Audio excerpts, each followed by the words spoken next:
Why do you keep doing it? I want you to know how it feels. It's very funny. Yikes. Okay. It's the most emotion I've seen in your face. Funny though.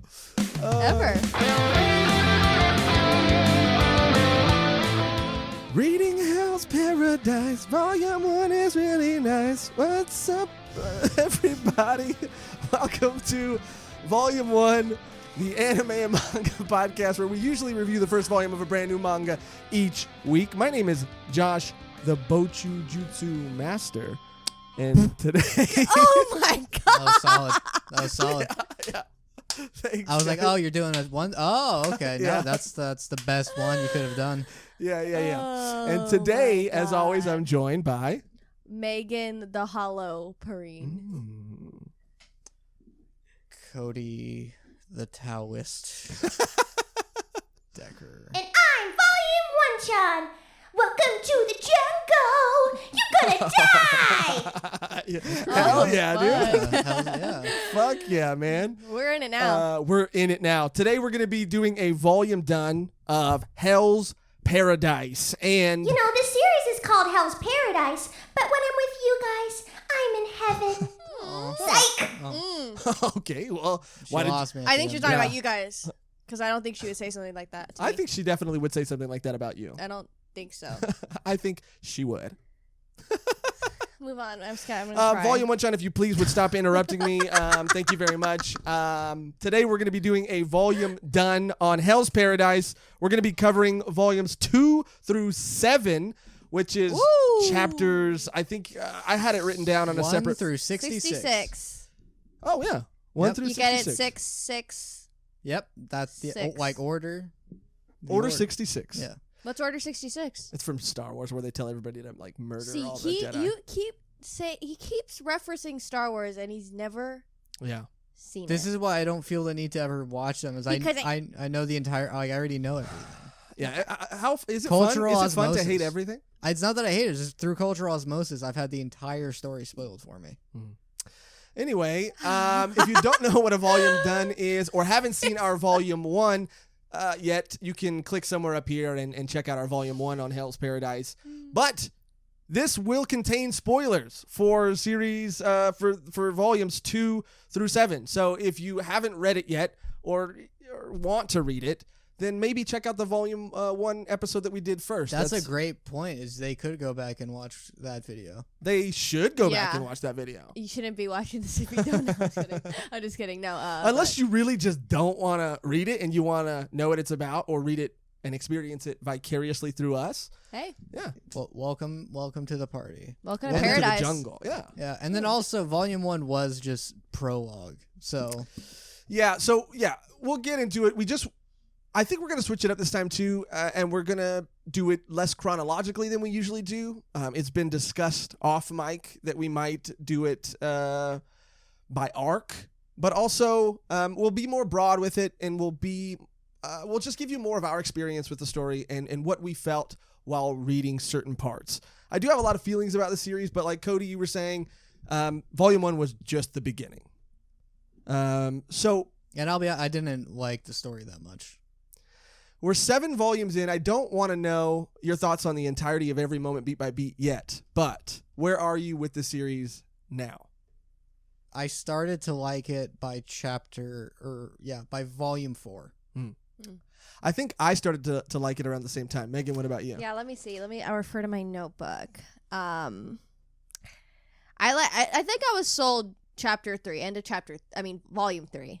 Cause that's it's so good at leaving like a cliffhanger and building up to the next volume, and that's when I got excited for the next volume. I was like, oh, okay. This series, doesn't get good till around volume 3 or 4, but then for me, what it did was it got kind of bad again for a little while, Oh. and now it's starting to feel like it's picking up. Yeah, I didn't really care about anything that was happening until they focus on this duo that does not get much focus after that. But that was the most like I'm actually rooting for these people. I wasn't even rooting for the main character until the story went on, because it doesn't go into backgrounds all that much and motives all that much until the story is like almost done. Yeah, and Volume 1 left us in a really weird place. It left us where they were on the island already, but they had just encountered for the very first time a monster or some sort of what they thought could be a deity, and they were just about to start fighting them, and that's where Volume 1 ended. All of Volume 1 was them meeting their Asaimon partners and having the battle amongst themselves, going to the island, and right when shit starts happening, Volume 1 ends. So this was something that I feel like, I felt kind of even weird doing the Volume 1 on this series because it did feel like the series was just starting. Yeah. And it did take a while for me at that point where it does start to pick up.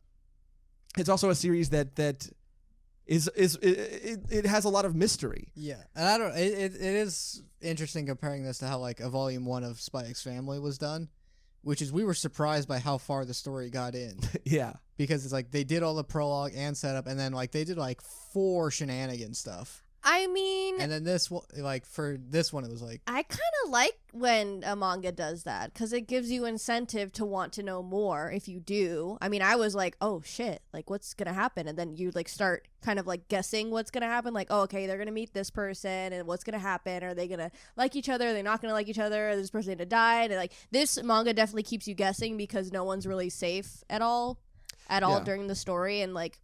I guess it kind of is predictable at some points because you're like, oh, yeah, they're probably and we have found out you are good at predicting stories, it turns out. I am very good at predicting stories. Yeah. So Volume 1, I was like, okay, we'll see where this goes. This was also not as dark and gory as I thought it was going to be. Not at all. And not as like, because this obviously is written by an assistant to Fujimoto on Fire Punch, but it is not as emotional or as like philosophical. It's pretty much a straightforward action shonen series. It's like a video game. Yeah. Everyone's got like little powers they get to use, and there's cooldown times. And yeah, I think characters I really, really, really, really like. Like the story is pretty basic, I guess, because they're just all, okay, we need A, B, point A, point B. But I really like the characters, and I really... Like, during Volume 3, like, 4, that's when I was like, oh, okay, yeah, I want them to succeed, because they have great relationships with everyone. So. Yeah, I will say, though, that after Volume 1, I really stopped kind of caring about, Gabimaru is awesome. Gabimaru and Yamada. Yeah, they're both, like, I love them both. Yeah. But the most I got to know them was in Volume 1. After that, they sort of, it feels like they take a back seat. Gabimaru doesn't really get a moment to breathe for, I think... 4 volumes. He's just non-stop, which does make sense for that Volume 1 being all prologue about him, because he is fighting. I'm like, oh yeah, I know his deal. And then when they'll show like, here's this guy, and I'm like, what is his deal? Well, here's his deal. I'm like, oh, okay, but like Gabby, it's not like if you got a whole volume of Gabimaru's deal, and that is the extent of his deal. There's not much more to it than that. Later on you'll see how like he is like a little even more deeper. But like there's not like that's it. You know what his deal is. Yeah, which is said repeatedly, and brought back multiple times, and that is of course his wife, which Megan has ruined. My wife. Megan every time the character mentioned his wife, because he like 3 times in like one page. Oh yeah.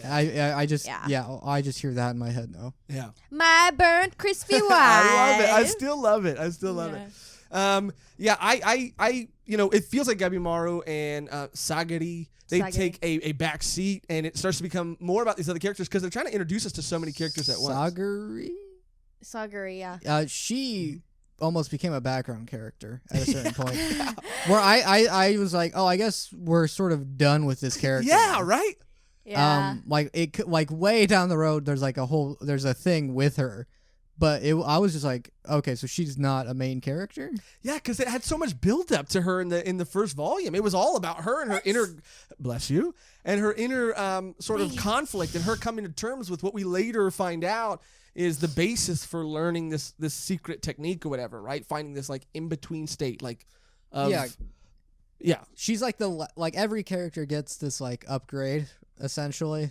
Yeah. Where they learn a little bit more about themselves, and she's like one of the last ones. There's not as much like energy or oomph put behind it. That's cool of a moment. And she's like doing it.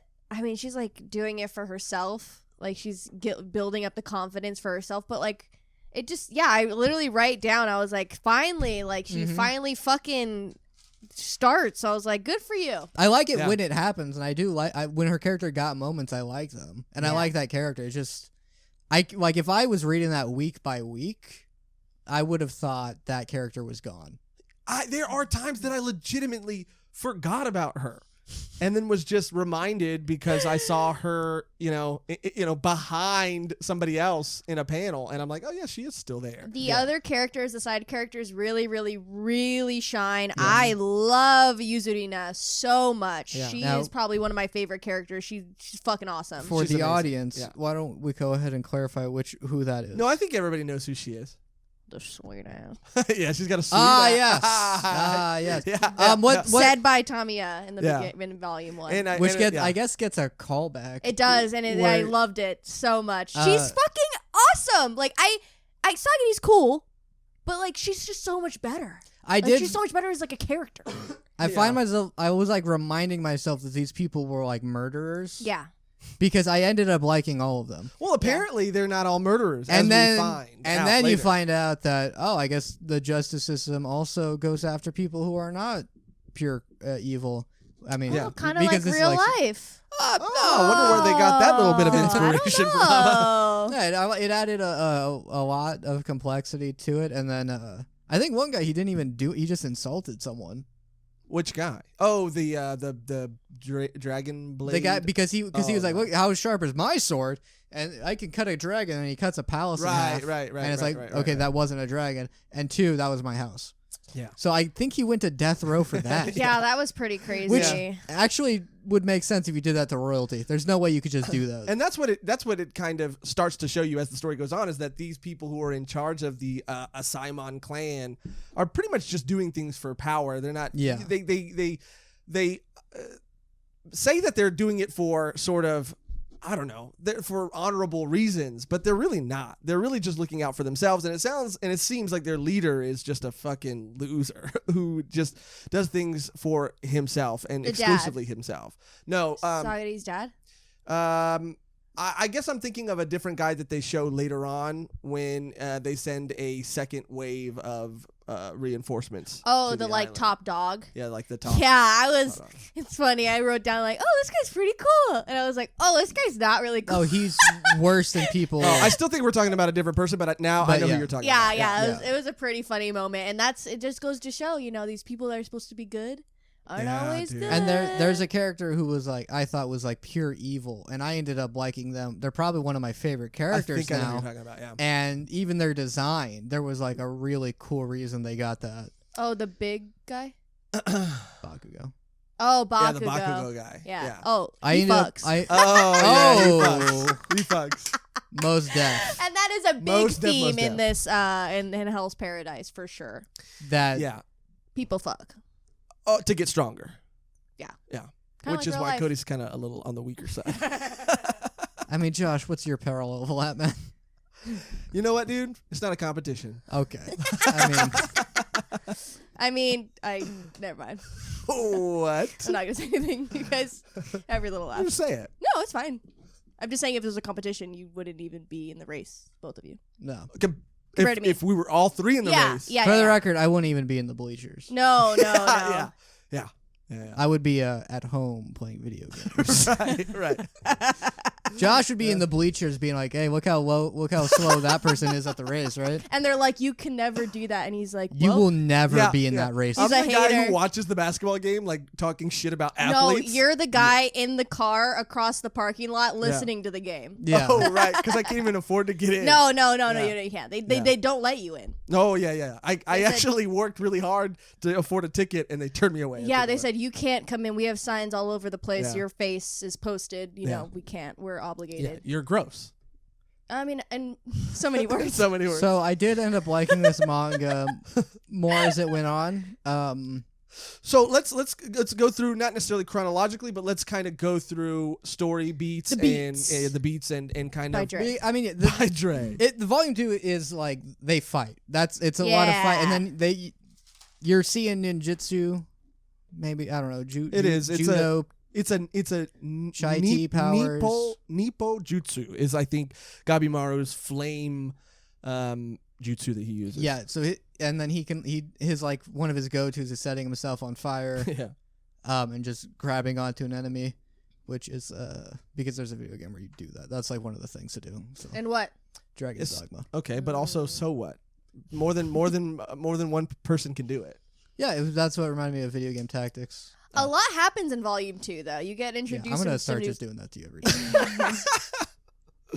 You get introduced to new characters. That guy with the sack on his head comes back. Yeah. And one thing about this story in the series in general, so good at just having these little like 3 or 4 panels just showing the character's backstory. It doesn't have to be like a fucking full volume. It doesn't have to be 2 pages. Yeah. Like such a small little details of his like life and where how it ended up. And I was just like, that was perfect. Like they do Yeah. that so many times during the series because there's so many characters to get through, and it's just so perfect. Like Yeah. each one is Yeah. amazing. This like giant like monsters being, you get like this. Oh, that's what happened. That's what his life became. Okay. So simple. And with this band of misfits that we have to suddenly care about, we're told their reason for wanting to even obtain the elixir of life, and they all have their own unique reasons. Even Yuzuriha's reason is like, I don't have a backstory. Like Yeah, that's that my was she thing. does good. the whole thing of like, my sister, she was sick, and the only way I could Yeah. save her was this. And the guy's like, but you said this. That doesn't really add up. And she's like, I just don't want to die. Yeah. Yeah.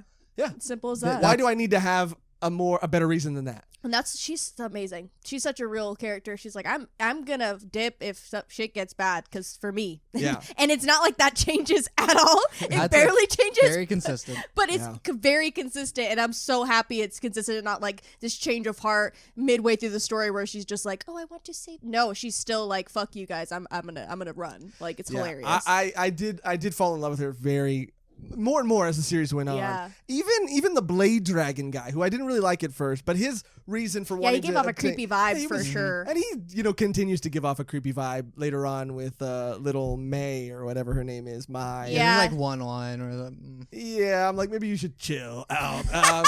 But his reason is he wants to be immortal, but not in the way that they think, not in the way of like drinking this elixir and staying physically immortal for the rest of his life. But he wants to live through stories and through legends, and That's to how him, you become yeah. immortal. to him, it's the better. This to me was the best way of explaining. Preferring that over actual immortality. Because to him, he says, I get to live forever in stories and in the minds and in the hearts of others and through history. Actually living forever would suck and it would get boring. So this is like the best of both worlds. I get to live a cool ass life and live forever. Quote in heavy air quotes. because you're gonna die. People will forget you. I mean, maybe at least for like let's say 500 years. That's all. Yeah. Yeah. I mean, that was the moral of Gilgamesh, right?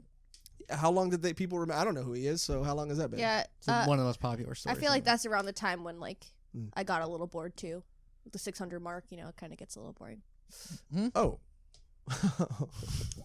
we will put a tab on that and get back to it. Yeah, we're definitely gonna get back. But the to monsters are very gross, that. You had to start doing things to make life interesting, huh? Yeah. Absorbing Like- life essence. Yeah. Prime example, this fucking podcast here. Oh yeah. Yeah, to feel like alive again, Right. This does it. and other things. And other things, and we're definitely gonna get back to Yeah, that too. okay. We will follow that. yeah. I thought the I've only seen it in Gantz because I don't really read stories like this where the monsters, when they get tougher, it basically means they just regenerate from every attack, which I do not find that exciting. Yeah, I don't either. But yeah, They do find a way of like the interesting part becomes like how they don't then just run away. They do figure out ways of defeating this enemy. With like a character like my background would explain this. Like, oh, you seemed like you were useless, but because you know this, that'll help us take out this threat. All the characters have a meaning. They're not pushed aside. Like, of course, Sagadi she's cool, but she's a little boring, but she's super strong, so she's useful at least.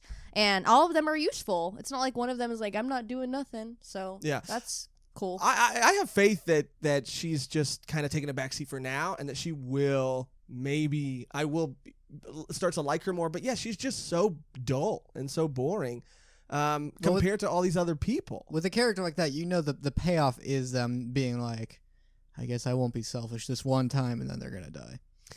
I mean, this is a series that established very early on that they're not afraid to kill people. Although I disagree with that. I was surprised by how little characters actually died so far. I mean, I'm more so speaking to when in Volume 1 it sets up this guy, Aizawa or something like that. and he's like one of the top dogs of the clan too. So people, even later Volume 7. People are like, oh, I hope he's okay. But he's in high regard, and he was one of the first ones to. Yeah, one of the first ones to go, and he went in he didn't even get a full page spread. He got a little panel, a smaller panel and a montage of other panels talking about how everybody's turning on each other and killing each other. And so to me, that was like, oh man, no one's safe. Then there are a couple times where people do die. You think that's gonna happen? Yeah. It was actually pretty tame about I don't like killing off characters in the beginning. Doesn't really feel like anyone can die. It's more if characters die in the middle of the story, then it's like, oh, anything can happen here. But if it's at the beginning or end, I don't view that as like who's gonna die. This is a high stakes world. Like those characters were written to die, especially at the beginning. That doesn't really have the impact of setting stakes for me. I mean that is a good point. But there are... Because it's like, oh no, the guy I just met is dead. Yeah. Who else is going to die? There are deaths that are done extremely well and that make me feel things, and not all of them do. There are a few that I just wanted to get through, but there are... mainly, I think I wrote his name down. I wrote everybody's name down because there's so many characters in this series. Genji. Mainly Genji. Oh, Which one was Genji? Genji I don't have him on here. That's the one I didn't do. Yeah. Purposely. The guy with the headband? No. That's Tenza. Genji was the blonde. He had like the blonde, right? He had like the streaks going through his hair. streaks. He kind of looked similar to the Blade Dragon in stature and in size. Sagiri and she was like, you have to go. He's the one that was telling her to go back. Oh. He was originally his story was kind of funny when he ran into them though, because his criminal was seduced by Yuzuriha, and then he's like, well, I have to. Yeah. I literally read that down. He was like, she put the moves on him, LOL, because he's like, I have to do this. Yeah. And he's like, Senta can't handle him or her all on his own. I got to step in there. And, Oh, I love Senta. Senta's amazing. Oh my God. Yeah, definitely one of my, I would say, favorite characters and saddest deaths. And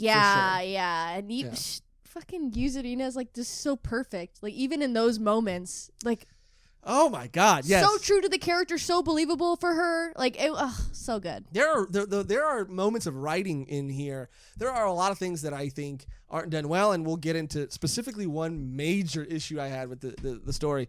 But there are some things from a writing standpoint that are done incredibly well, and it's these moments that I feel like can be super cheesy or corny, and that have been done maybe a million times before.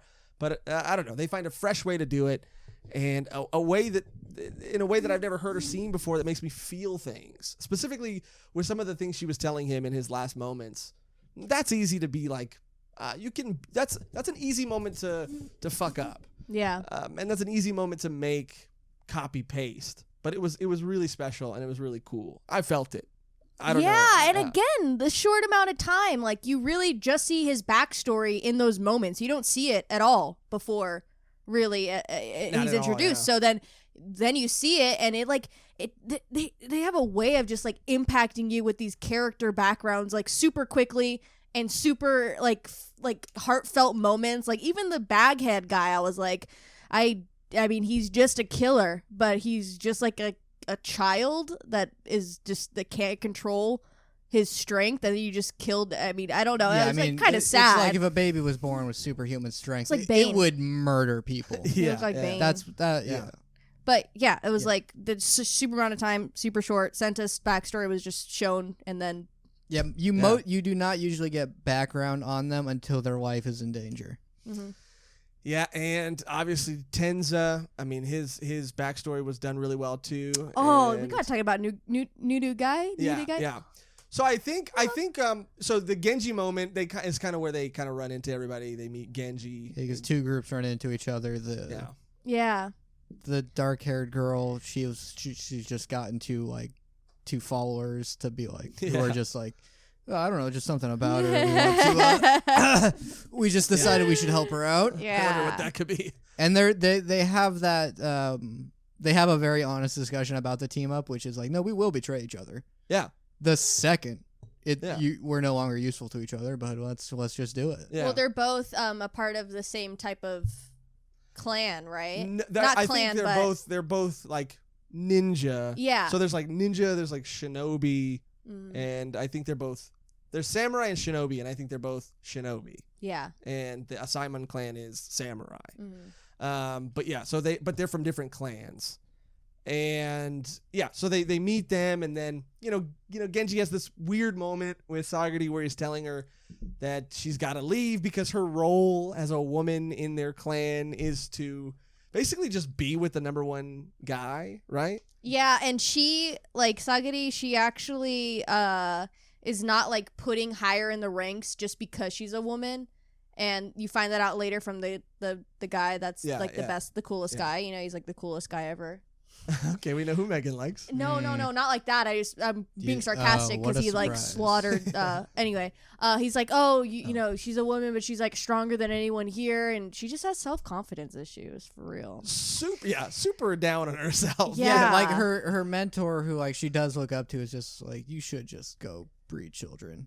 And you're like, oh, okay. Oh, They're okay, not, cool, yeah. They're not going to They're No. not going to soften that kind of blow of that kind of culture. Not you know? until the moments But then before his death. Yeah. Oh yeah. And then he's like, Oh, I realized everything. actually, I am a cool guy. I'm like, oh, well, I definitely don't want you. Oh. Oh, you're dead, though. Thanks Yeah. for telling me that now. He's like, I guess now I can see that maybe.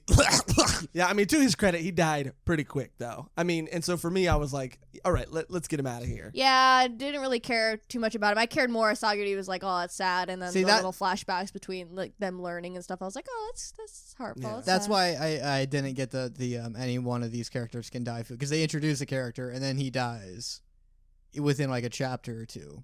So it wasn't like, I guess anyone can.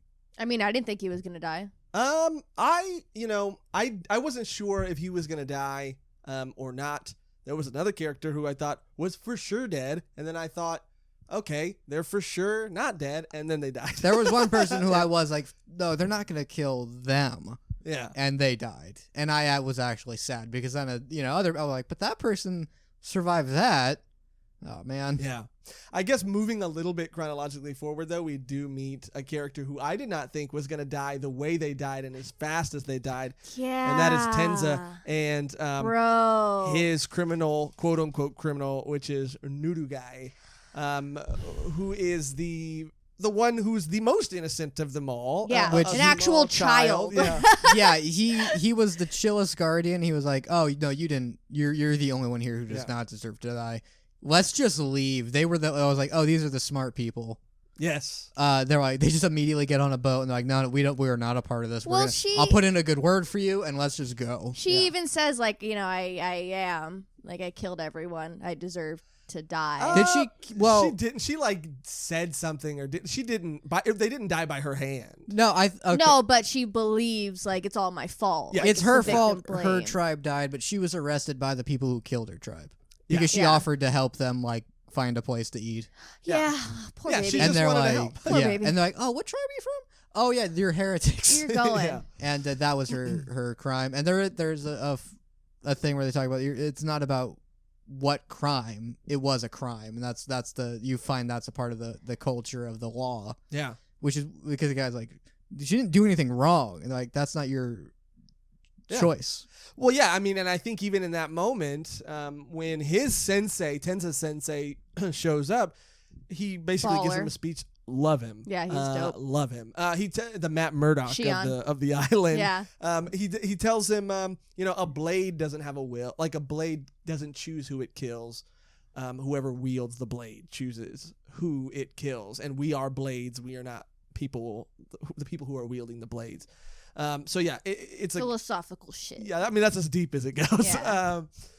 I do think though that he was a character that I immediately fell in love with, Tenza. Oh, His yeah. relationship with Mhm. his criminal.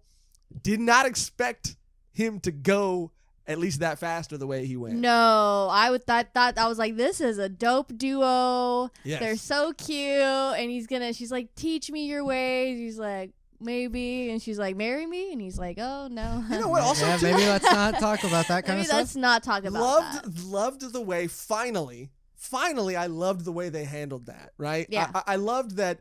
Yeah, of course, she's a younger girl that admires him, so she's gonna be like, maybe we can get married, and he's not like, maybe we can. Yeah, you know? exactly. He's like, maybe let's not talk about that at all or ever. You But know? then they show That's flattering, but let's Yeah, go back yeah. to the thing we were But then doing. it could have Yeah. actually been real, which is kind of. Right. He does have that flashback. Or he has that fantasy. Yeah, it's Yeah, that fantasy, which- but like obviously, like it's literally like it's that time period too. Yeah, but So she also was, even like, then, 13. it was because he thinks like, what could have my life been? I don't know. I didn't see it as like it happening immediately after they got off the island. No, she looked older. Yeah. I'd hope. I mean, I don't know if she did or didn't, but it felt a little more pure than I've seen it done in previous series. Yeah, I mean, it just felt like a dying man thinking, like, what events could my life have turned into? Yeah. God, yeah, that was pretty sad. That and was- like fucking her reaction was gut wrenching, and even his reaction, he's like, God damn, that was my student. Like that was like my son, and I was Yeah. like, fuck. Yeah, I think that was the emotional peak of the series for me. I will agree that it wasn't maybe it was one of the emotional peaks. I did have one more that we'll talk about, but yeah, it was one of them. And then of course that's when we meet Shion, who is the sensei, Tenzo Blind. sensei, blind, scars on his eyes. I could see the waves. And Yeah. at first he's like, "Oh no, that she has to die. She's a criminal." Yeah. And then his student proves his will. So like, okay, well now I agree with you. And now he's dead. So now Yeah. in order to make up for that, I'll take up charge. And I love that he literally, it didn't take any time for him to like just trust his student and like be a good Yeah. person. Like he was just like, oh, this is what's happening. Okay, yeah, I'm cool with it. And he's like, Yeah. I told you you'd understand. Yeah. And I was like, fuck. Yeah, and this is when you're talking about having backstory in a few panels. I mean, we see him as this like, we see Tenza as this like young, rough, just like doesn't really give a fuck about honor or anything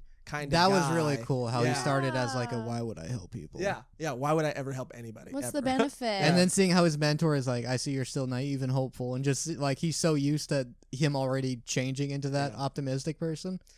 And Just I- seeing yeah. him as a thug as a child, it's so nice. It was so cool too because I didn't even recognize him. Yeah. as a younger version of himself. I was like, who is this person? Because he of the cast, he's like the normalist dude. Yeah. yeah. And But then yeah. he started off pretty much at the level they were all were like, I only care about myself and murder and slaughter and coins. Oh Yeah. man. And now he's just like, Coins. I gotta get my black belt. He also, to me, like their relationship, I could have continued to read the two of them Mhm. for volumes and volumes and volumes. So that's like, it's a good and bad thing, right? It's good that the writer got me to care so much about that character and then killed off a character that I cared about. Because that had to happen in a story like Yeah. this. Because like what you Yeah. said, like there are characters that die, like Aizawa, or I think that's his name. Yeah, I think that's what it was too. Aizen is his name. Aizen, who die, and then you don't really care about them because you don't know them. And there are people who you do know about and you still don't care Who? when Yeah. they die. Like I said. Oh, I thought you meant when they. I thought you meant in general. Oh no, but yeah, like I said, Genji was a prime example. Which of one that. was Genji? The misogynist guy? Oh, the guy who dies like Yeah. early. Yeah. Yeah. I mean, he was a character who existed to die. Right. So, but Tenza, Definitely, I Yeah. was like, okay. Yeah, I yeah, wrote no Alright. Yeah. Tenza. yeah. And I wrote a sad face. Yeah, he was going to be one of my favorite characters. Yeah, it was pretty sad. Yeah, because that was the thing that separated from being, because I know there's authors and creators who like their whole thing is like, I'll kill off anyone, but they don't. They do not kill off their favorite characters, and then they'll kill off someone at the very end of a storyline. So it does not, but they'll be like, yeah, you never know what's gonna happen with me. I know what's gonna happen with you.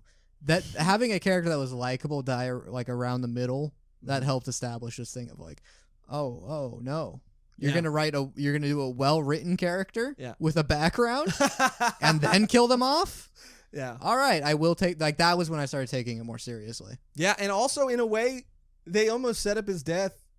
It's set up in a way that seems like he's for sure gonna make it out of here. Like, Yeah. Yeah, because there Yeah. is, at which the thing becomes like they kind of just swap characters because the mentor wasn't around in the story that much. Yeah. So he pops in just enough to take in the role, which does kind of take out the impact of a character dying for me.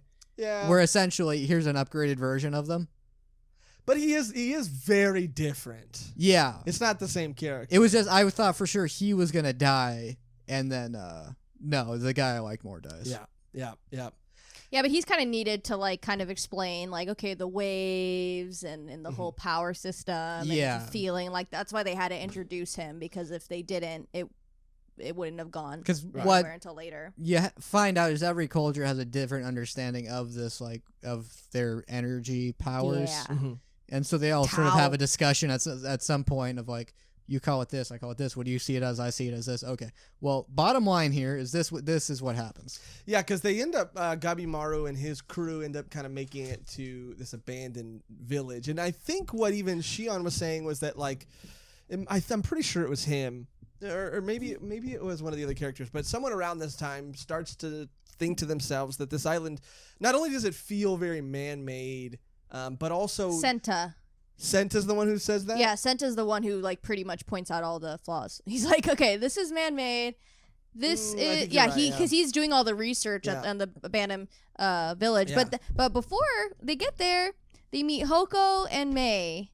And Well, they meet them in the village, right? No, Mei is like kind of sneaking around, and right, Gabimaru right, is right. like, "Who the fuck are you?" And then Mei's like, Chases after Yeah. her. "Yeah," and then she's like, and he's like, does- "Whoa, Yeah. what was that power force?" Yeah. She unleashes a spirit bomb or something. And then Hoko's like, "I am Groot." No, I'm just kidding. Yeah, they fight a tree Yeah, monster. Megan. Fuck yeah. They fight a tree monster to get to the girl, and then like the moment becomes his like, I'll tell you what you want, just let the girl go. And you're like, oh, here's some more complexity happening now. Yeah. 'Cause it turns out that wasn't just a monster. He's just like, I'm just some guy. I'm a tree guy. Yeah. I'm a tree guy. Yeah. I'm a fucking tree guy. But I Please thought it don't was- hurt that child. I thought it was cool because they noted like I liked the way the mystery was unraveled and like what bits and pieces were handed to us when they were. I liked their confusion with like, yeah, this does seem like a very religious island, but all the deities are mixed and they're all doing things that they would normally not do. Yeah, I don't think Buddha would like start slicing people in half. Yeah. Something's afoot here. Something's afoot. Even in the statues, though, they were looking at the statues, and there was this like statue of this like Buddhist sort of figure, but it had like another religious figure like straddling. Yeah. it. and they're like, yeah, these are all from different religions, but they're all contradicting each other, and they're not doing what they would do in any of their religions. It's like a hodgepodge of, you know. Yeah, they're like, it's an religious incomplete figures. work by an indecisive creator. They said something like Yeah, that. That yeah. was like, that'd be a solid line to say if this was a bad manga. yeah. But that's a solid. So in the future, if we find a bad manga, we'll quote this now. Yeah, hell yeah, dude. And you have to have your manga has to be good if you're going to say that about, you know, Us- anybody in your story. Yeah. And that's where we learned like the 3 regions of where they need to find the elixir. This Groot guy really just Yeah. lets them he's like, here's all the information I know about this place, and that's where you find out Lord Tenzin, Yeah. the Lord Tenzins, those crazy fuckers. Tenzin. It's Literally. so crazy, yeah. It's so crazy because I keep Oh, getting yeah. the Yeah. Oh wow, on a lot of levels. On Yeah. a lot of levels, yeah. Yeah. I keep doubting that certain people have certain names like Tenzin or even Aizen, because Aizen is another character. You really? He has mentioned this character because I like get him 5 confused. times. And I liked him too. He was okay. He was kind of an asshole. I mean, we also didn't get to see that much of him. I believed in him now, and I believed. Okay. Okay. Moving on. Aizawa. My point is, I get the names mixed up. So, but yes, Tenzin is, is someone who becomes the big bad in a way. But also, I think it's around this time too, because you start branching off into all these like little side quests, and They so do we a- see a- what multiple people are going. They do a thing I like because there'll be Group A, Group B, and then they both happen to bump into someone to explain Yeah. the story to them, and then they'll show like that, like both of them being explained as sort of like one narration. Yeah, because isn't this right around the time too that separately What is his name? Chobi? What's his name? Oh yeah, his name Chobe? is That's Chobi. you. That's It's your name. Chobi. Yeah, That's your ninja Chobe. name. Chobe Sounds and pretty Toma. cool. Yeah. That they run into two Tenzins who are twins, I think, right? Mhm. That are like fucking on a flower. The Scar guy, Bakugo Yeah. and his brother, definitely his brother. brother. who I Definitely a did bro. not, I completely missed that part until like the end of. Well, like, they volume mention 7. it. They're like, "Oh, he's pretty." Yeah. Like even what's his name's Tama is like, "If you lose this bet, you have to dress in a dress," and he's like, "I will fucking kill you." Yeah, I'll murder you. I'll murder you. But yeah, And Cody, you were saying that this character becomes one of your favorite characters. Chobi. Yeah, I think they were like Chobi? one of the more complicated ones, and like more interesting stuff happens to them, and like what they do feels more real, because I know the main guy is like, I gotta get back to my wife, and they start doing some interesting stuff that I do like with that, but but he's like, I only care about my brother. That's all this is about. Love a And good it- brother combo. Yeah. And it felt very just like real, where he's like, and then you find out, why does he have these scars? It was to, blend in with a bandit clan, because apparently I think it's implied they came from like a rich family. Yeah, they came from a rich family. And then what happened? Well, they came from, I don't know if they were rich. They might have been, but it was just a clan that they came from. And this clan like went against another either person of power in a separate clan or within their clan. It was like and their dad was a part of this rebellious group of people, and he banded together with these other guys to get revenge, and they all got wiped out. They all got killed. They all got beheaded. Mhm. And so they were just left, the two brothers, to their own devices on their own.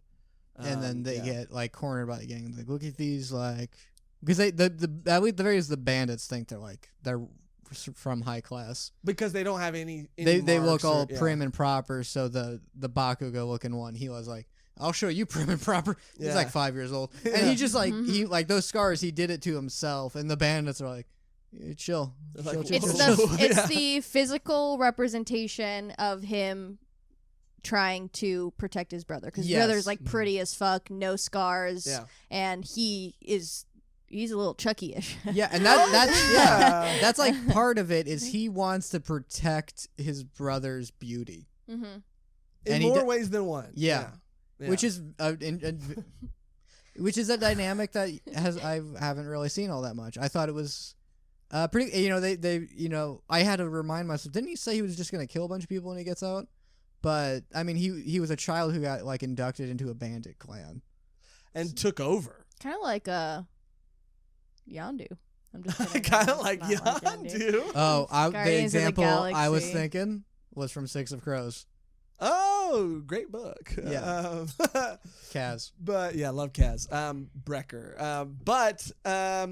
Yeah, so what I thought about this Bakugo character, about Chobe or whatever his name is. Chobi. I'm gonna say Chobi because I like it and it sounds funny. Sure. They set him up to be, I thought, the villain, Mm-hmm. and just as a very what I thought again to be a one-dimensional character who was just gonna be boring, who was just gonna kill everybody, and who was just gonna be an animal, like a wild card, like ah. But Yeah. then, yeah, he becomes a really cool character. Yeah, and then he meets the two beings that are like making out, and he's like, what's he's not like tempted. I thought that was an interesting aspect. He literally doesn't care about anything besides protecting his brother. Yeah, Not literally. even and To a fault at some points in the story. Yeah.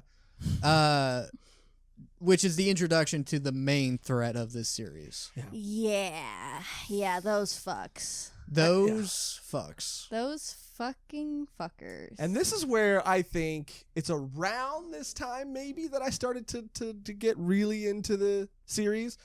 Before it just seemed like a lot of fighting, and it seemed like a lot of just kind of the same kind of fighting. Mm-hmm. We weren't getting really any answers to any mysteries.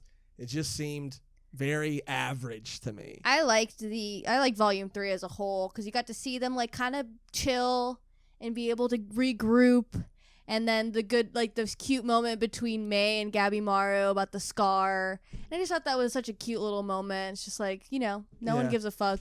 Literally just live your fucking life. Yeah, and she's 'cause- like, Yeah. His wife used to wear her hair with like the hair hanging over her burnt eye. And he's like, you don't have to do that. They're so fucking cute too. They are. They really are, and I really am rooting for them. Yeah, like that is the I one didn't- thing yeah. I can hold on to Gabimaru. Like, okay, whatever. It's like it makes him so much better. I didn't buy it in the first. No. But as the series goes on, I do want to root for That him. was a thing of like, wow, the entire first volume was devoted to him, and I still didn't really believe in that marriage all that much. So it's like I would have liked to see something like this in the beginning, but I get how like there was emotional payoffs and stuff. Build up and so It is a good. thing where you have to be like, yeah, just keep reading. Yeah, but at this point, when we meet these Tenzin characters, that's when for me it just exploded, and I got really into it. You find out what the elixir Yeah. that they're looking for. It turns out it won't be hard to find Yeah. because they find out what it's made I of. said, bro, these tension are no joke. Because, Yeah. like, immediately you're just like, oh, they are, like, fucking ridiculously powerful. And, I kind of fault at some points. Like, the fighting, obviously it's shonen, but a little too messy. Some of the fights are a little too messy. It's very hard to follow. I agree. Going back into it, I'm like, the anime is gonna be it's gonna be awesome. Yeah. I hope they fucking do it Yeah. right. It's gonna be fucking amazing, and I could totally see these Yeah. moments happen very well. You know? Yeah, you get the cutting sound effects, and then I really like the brother moment that happened. Like it was during that, right, where like, because the both of the brothers are running away, and now the little brother's talking about like, my older brother, he always adapts. That's what he Yeah, is. that's when they first He doesn't- start talking about adapting. Yeah, all he ever does is adapt, and things that can adapt, he leaves behind, and then he like outruns I him. loved it. And I thought, and his brother was like, and I guess I just wasn't adaptable enough for him. And then he just comes back and he like kills the monster that had him, and he's like, thanks for the distraction, little bro. Yeah, I'm like, yeah. that's a nice relationship you have. It was really cool. It and psyched well me done. out. Yeah. I was like, oh, he's fucking gone. Yeah. Because with the setup of these characters, I believe that was Yeah. going to happen. Absolutely. They say you have to adapt to every situation, and sometimes that means making really tough calls and doing really rash things. And there's that moment he has his hand reached out, and he's like, adapting in the situation means running away. And if you want to survive, you have to adapt, and that means leaving me behind. And then he doesn't leave him behind, but it got me. I was like, Yeah. that's it. He's done. Which that was the moment where I'm like, I like this character. Yes. Yeah. And then because the fights, I will like to see them in action, but it was a lot of the thing I can regenerate. You did this, but I have a third form, and now what the fuck are you going to do now? And and then we get the moment where they literally, you think that they're dead. You think that both the brothers are dead. They get quote unquote Never killed. really believed it. I thought, I really was like, okay. Well, yeah, I thought that like the idea of like, okay, so this is when characters start dying. Yeah, I was like, I believed it. And then towards the end of the volume 3, they revealed that that's not the case. And like, awesome, way better than even volume 1, building up towards the end. I wrote this line down. It's like, there's nothing more fearsome than a wounded beast. And it just shows all the characters ramping up and ready to fucking fight, because all of them are like, I lost people that I love. I'm ready to fucking fight these bitches. Like, they know what they're up against, and they're ready to tear them apart. And that was amazing. You see the Scar guy, he's got the sword in his mouth. He's crawling out with his little brother on his back. He's like, I'm gonna kill those fucking things. And they're not stupid. Like, they're like, the Lord Tenzin are like, we could possibly be up against people that might kill us. It's not like, oh, we're untouchable. At some point, yes, but they fucking also know. They have a conversation like, these are way stronger than what we usually get. Well, but they need, that's the thing that they say is, okay, so we find out that like Hoko, right? That's his name? Yeah, Hoko. Hoko was a regular dude who went through arborification, which is the humans the villagers on that island would go through. They become trees. But they need these stronger, like how they make the elixir of life. The elixir of life turns regular people into either flowers or makes them experience this arborification, right? But they need these stronger people and that's why the brothers they just threw in the pit as opposed to killing them, because in every other story you could argue, why don't they just kill them? It's because they are stronger beings, so they can harvest better tan. Yeah, that tan. Yeah, which What we're are we all in trying to math extract class? some tans. Oh, we went two different directions. Yeah, I like both of them. Calculator. Calculator. I'll calculate later. I don't know what that meant. That's when like the story for me turned, which I liked that turn. It turned from this is a story where anyone can die. Yeah. Because by setting up that rule, which is if you're exceptionally powerful, they specifically won't kill you. They're gonna take you to do something probably worse, which gives you an opening to escape. But it gives you a reason for like why are they so quick to kill this person? But with this one, they take their time and they just subdue them. This is why. In any other story, it would be because they're the main character and they have to live. In this story, it's because they want people like that to be put through this process. That's the whole reason they do all of this. And after this, we kind of see Gabimaru take the lead. You know, he's going to get this elixir. He's going for it. He's not going to wait for anyone else. So he goes on his own and he fights one of the Lord Tenzin. Yeah. And what do you think about that? No, I'm just saying because I know it's an action shonen series, right? And I don't have a problem with it for the most part. There are a lot of parts that I really enjoy, but I just felt like in these first I want to say at least up until the end of volume 3, there was just so much fighting. It was like that's why I said it was like refreshing in volume 3 when there wasn't there was, but you had that little moment of like character development and not fighting. It was taking baths and relaxing. Like I love that. Yeah, love that. I love that. It wasn't until the group with the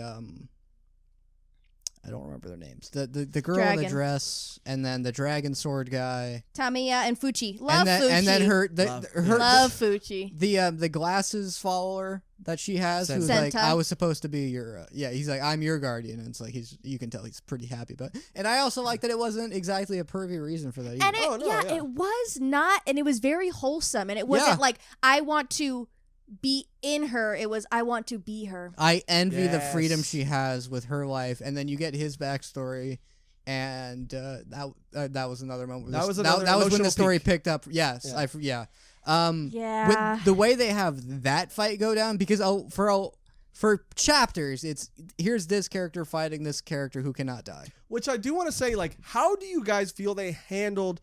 Do you think they handled the fights well in that there's separate groups of people that we're constantly bouncing back and forth from?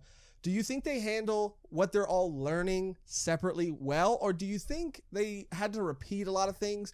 Because in my memory, it did feel like, okay, one group of people has to learn that they have to learn about Tao and they have to, find the Tao within them, which can be done differently. But then they also have to discover that the navel is the weakest part of them. And then they also have to discover, it did feel like we as the reader learned, but then we had to watch 4 sets of people learn. Pretty organic to me. Really? I never found it to be distracting. I get where you're coming from a bit, and I think it was just to literally reiterate what the fuck is going on. Which, to be fair, I needed. Yeah, literally, because it's like, again, it's like fight, and you're like, oh, this is awesome, blah, blah, and you're like, okay. His weakness is his core, because that's a reference to this, and I know that because I studied this over here. I know that because of this reason. Yeah. And what they mentioned on the island, where it's like a combination of a lot of culture. So they do is they show like someone from this culture would figure out this threat this way. Someone from this culture figures it out this way, and they all come together. Like she points out, oh, Tao, what are you talking about? It's Chi, where I come from, and it's like they all have different meanings of it, and it's kind of like Nen a little bit. I was gonna say that. Yeah, it is about like Nen, and not as Nen. It took like fucking 2 arcs for me to be like, okay, I understand this now. Yeah, I mean the way and similarly the way that they describe it, and it is a whole system, and I remember watching it too, and there's diagrams and things that are work against each other or with each other. I'm like Nero. Yeah, a little bit, and then I'm like, oh, I get it now. And then there was the character literally draws it out for them. Yeah.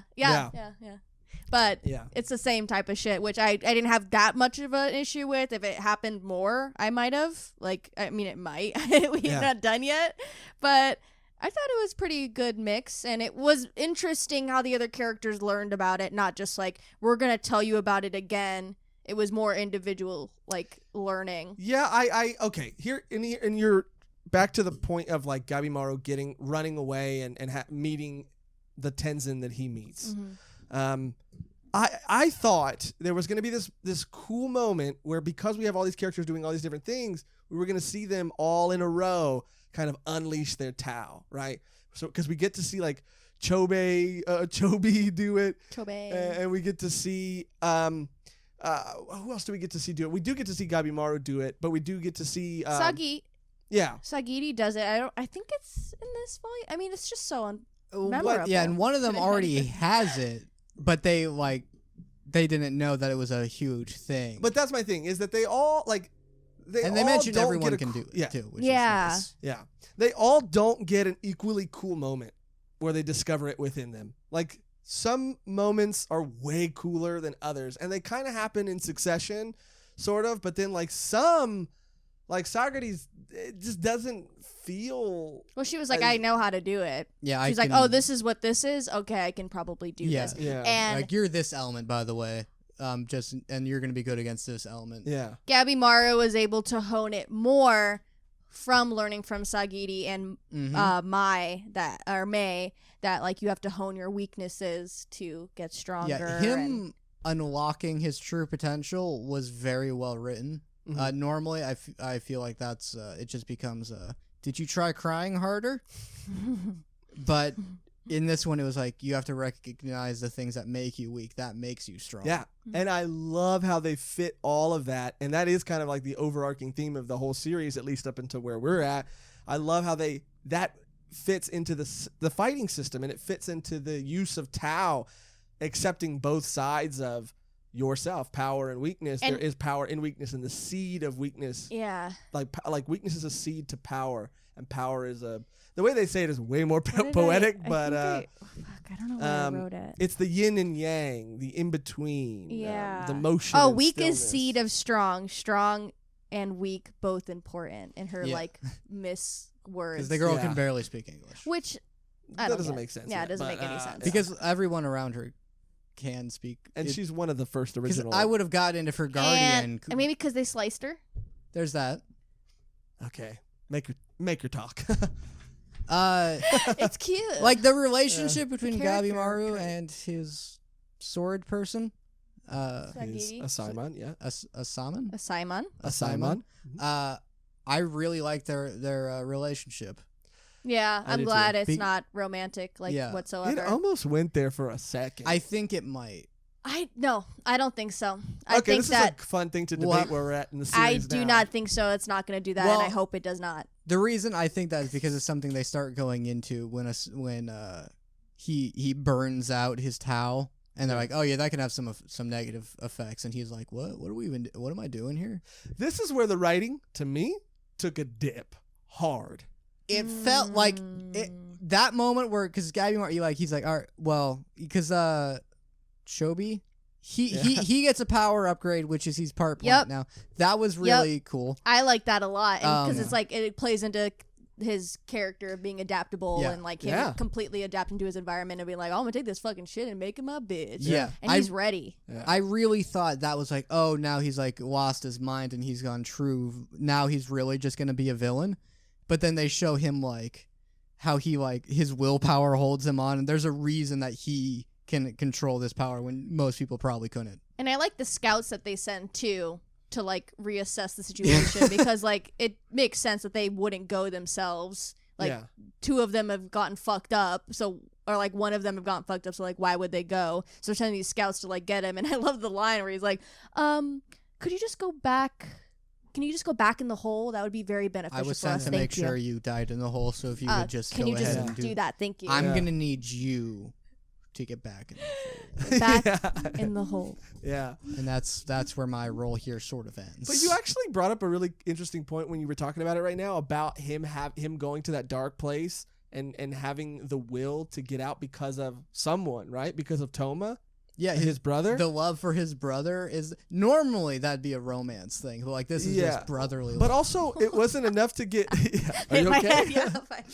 What did you even do to do it? I went like this. I just like listening to you. But also, it wasn't enough to get Gabimaru out of it. That's all. That's what I'm starting to realize. Like to me. What do you mean? No, Gabimaru was never in that. No, but I mean, he overextended his Tao, and but that's just like a side effect of it.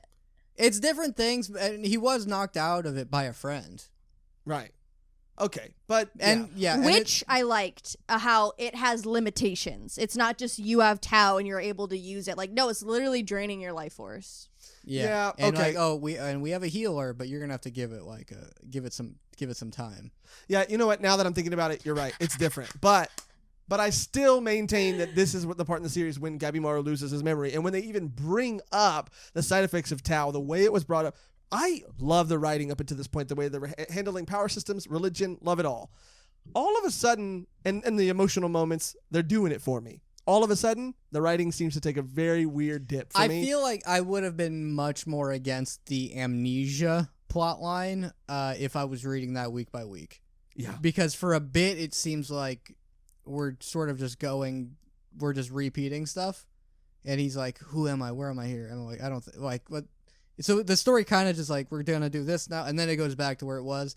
But what you get from that amnesia arc is seeing who he was before he met his wife. Yeah. Which was cool to see that because there was a noticeable change. Yeah, you didn't see that at all when he's even like talking to Sagiri in the beginning. He still has like that rock. Yes. I got it. I you know. The only thing that kept me going during those moments yeah. was the supporting cast. Yeah. All of them are amazing. And like seeing them deal with him and they're like, what the fuck's this guy?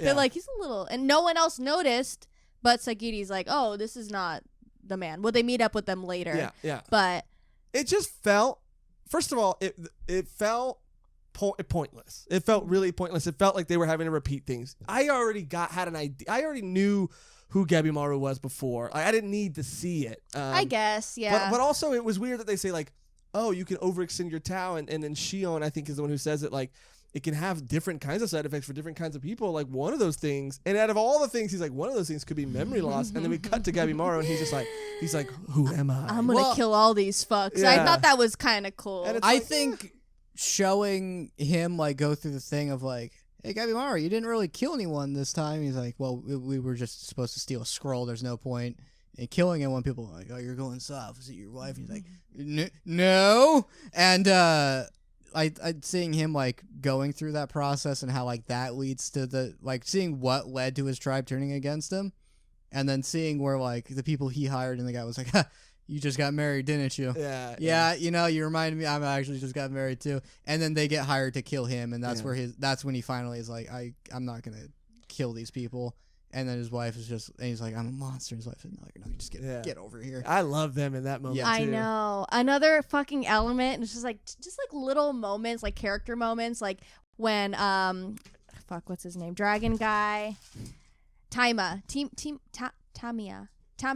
when they like first interact with Gabimaru in the beginning of the volume, when they're like literally planning out the fighting that would happen. Oh yeah, that was fucking cool. awesome way to show two characters fight that aren't probably going to like fight to the death. Yeah. Like so cool. It was that's cool. a fun thing of doing the usual we fight and then we team up thing. Yeah. They both go, I could he would get me. Kill and you. then he goes, but I could do this, but then you do that. All right, well let's not do that. Let's just move on now. I thought that was like so cool and great. Yeah, there were a lot of cool moments within this whole period of time where he had lost his memory, but I did feel like it was a way to kind of pit people against each other. It was kind of it just felt excessive. I was already invested, and it felt like something that was just trying too hard. It was. I disagree. Trying too hard, a little too hard to awaken awaken the hero in Gabimaru when he's already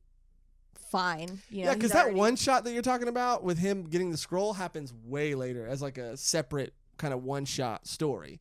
So we don't find that out during his amnesia spell. When he has to go kill the other guy and that guy, the guy who he hired. Do you know what I'm talking about? The story that you just told. Like that happens like as a separate one-shot, like in like volume 7.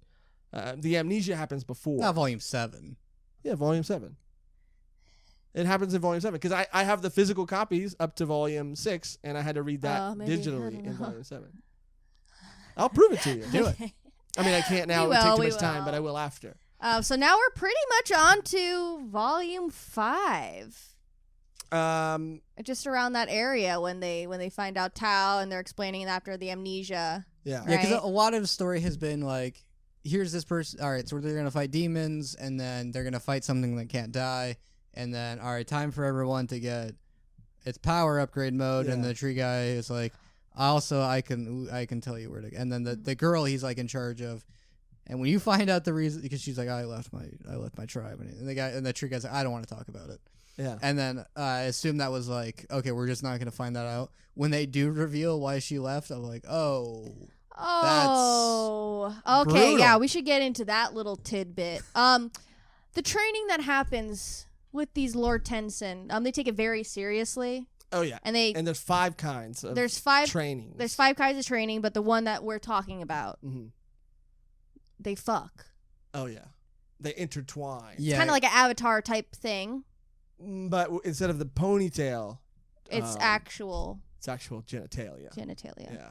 oh, genitalia, ponytalia. Okay, I I get it now. That's what they were going for. Yeah. Oh, I finally understand the complexities of Avatar. But yeah, they do that, and the Lord Tenzin can like switch between female and male, and they do it to like work on their Tao and like heighten it and to become connected more. It's like It's also life another. energy. It's also another like yin and yang. What is it called? Kind of thing. You said the it. tan. No, It's your nickname. in the beginning of the episode. No. No, said it. What is it called? Oh, it's called Bao Chao? What is Bochu Jutsu. Bochu Jutsu. Yeah, because there are some. There's 5. There's 2 that work on the mind. There's 2 that work on the body, and then there's 1 that works on the body. that works. on I the like body. the Yeah. build up to it, which is the servants are like, we need you to help us complete our training. Yeah. And then she's like, no. And she's like, What kind of training? Yeah. Gaimara's like, what the fuck? What? All of them. Even the dragon guy's like, you nasty fuck. Yeah. Yeah. And I was like, hell yeah. And I she mean, yeah. just turns around and she's just crying. And I was like, oh my God, I this like poor how baby. I think he gets like, no, we're gonna deal with this right now. Yeah, because he just sees like his wife too, like, and how she was subjected to Yeah. like that Yeah. type of treatment of just being a woman and be like, oh, this is what you need to do. And it's like, same thing with Sagari. It's like, oh, it's the roles that they play. And they're like, you're being weird about it. You're being weird. We do this all the time. I mean, we should also say too that as she's using these abilities, I think it's at this point in the story too that she's older. She's getting older. Every time she uses her power, she Yeah. ages. Mm-hmm. There's no. I guess she but- enters a new stage of life because she goes Yeah. to a child, to like a young adult, to a teenager, and then like by then she's like a full grown woman. Yeah. Mm-hmm. And then they're like, we got to do something here. Yeah. Oh, then except for one guy who was like, I kind of. Yeah, I kind of like it. Yeah. Yeah, that shit was pretty funny. Yeah, I mean, that was pretty fucking dark. That's as dark as I think it got for Yeah. me. Them all wanting to run a train on May. On her, and she didn't get any like benefit from it. It was just them Yeah. getting benefit from her. Which is Not like that. I mean, like because they do, both of them. Like the other Lord Tenzin, like they explained it like she's a reciprocal. Like she, Right. I don't know what the term was, but Right. she was only She- going to be used for that. She was an aspect of the Lord Tenzin, but not enough. So she was like marked for the other thing. Mhm. The other thing. The other thing. Gabimaru, more like, who are you? Whoa, I kind of like Sorry, I it. had to fit it I in. would have liked if it fit in somewhere. Yeah, especially with the amnesia talk. I know. I literally had. I literally Perfect wrote window it down. for it, I'm yeah. sorry. I didn't want to miss my opportunity like I fucking did You with could've- agony and agony. Are you fucking kidding me? I, mean, could not let that happen that again. was brutal how you Yeah. didn't work that. And you remembered at the moment we stopped recording. Yeah, we talked about can we enter it in? and- Yeah. Anyway, But speaking really quick too, is Sensitive this, Speaking of Guys. amnesia, is this around the time too that we find out possibly that Gabimaru's wife is some sort of possibly figment of his imagination. that ninjutsu? they start having that conversation while he has amnesia. And again, love her for it. She's like, what if she doesn't exist? And Sagitt's like, huh? He's like, you're putting all your faith into this guy. He could just be lying. Yeah, and it's like you know that they have illusion magics, and Yeah. they could have just instilled that memory to keep him easy to control. Yeah, and like my tribe, Yeah. they don't do that. So maybe he's different. Yeah, but- they instill that into you when you're very young. It's I very don't easy know. to brainwash a child. Is basically what they're saying. Yeah. Because Gabimaru early on is like, no, the elixir of life is real because this guy for sure has it. Told me. He's for sure brainwashed by that fucker, and he's terrifying. Oh, yeah. He scares the shit out of me. I hate his face. Every time I show him, I'm like, okay, get this guy out of here. He's evil, pure evil. And every time it shows him and he says that he's got like spikes in his head and things. But I think, here's what I think. I think that what Yuzuriha is saying is half true. Obviously, it's half true. His wife, Gabimoro's wife, for sure exists, but this guy for sure did not use the elixir of life. No. I think he brainwashed Gabimoro in that aspect, but not in the other aspect. Yes. Oh yeah, I think. Did they say that? That's just a title. It was like a power move for no one to fuck with him. Yeah. And obviously, they wouldn't try anything because if they did, they would die because he'd be like, "Oh, you tried to kill me, I'm gonna kill you." I guess before historical records, you could just say you've existed for 1,000 years, and no one like what's somebody like fuck. Yeah. Like, damn. Or like you can easily like manipulate records too. Yeah. That over too. time Yeah. because like people will die and then you just get new records. See, I thought the reason they were going to Not go that I would, into he was like, because I have seen that. I was talking to they're like they've done that with a story where like, oh, we made up your past to motivate you. That's been in a couple of storylines. I like that turn. And then I thought, oh, that's gonna open up a romantic relationship with him and his watcher. That's what I thought they were. That's the whole reason I thought they were doing it. Which is so nice because she was like, no, he definitely has a wife.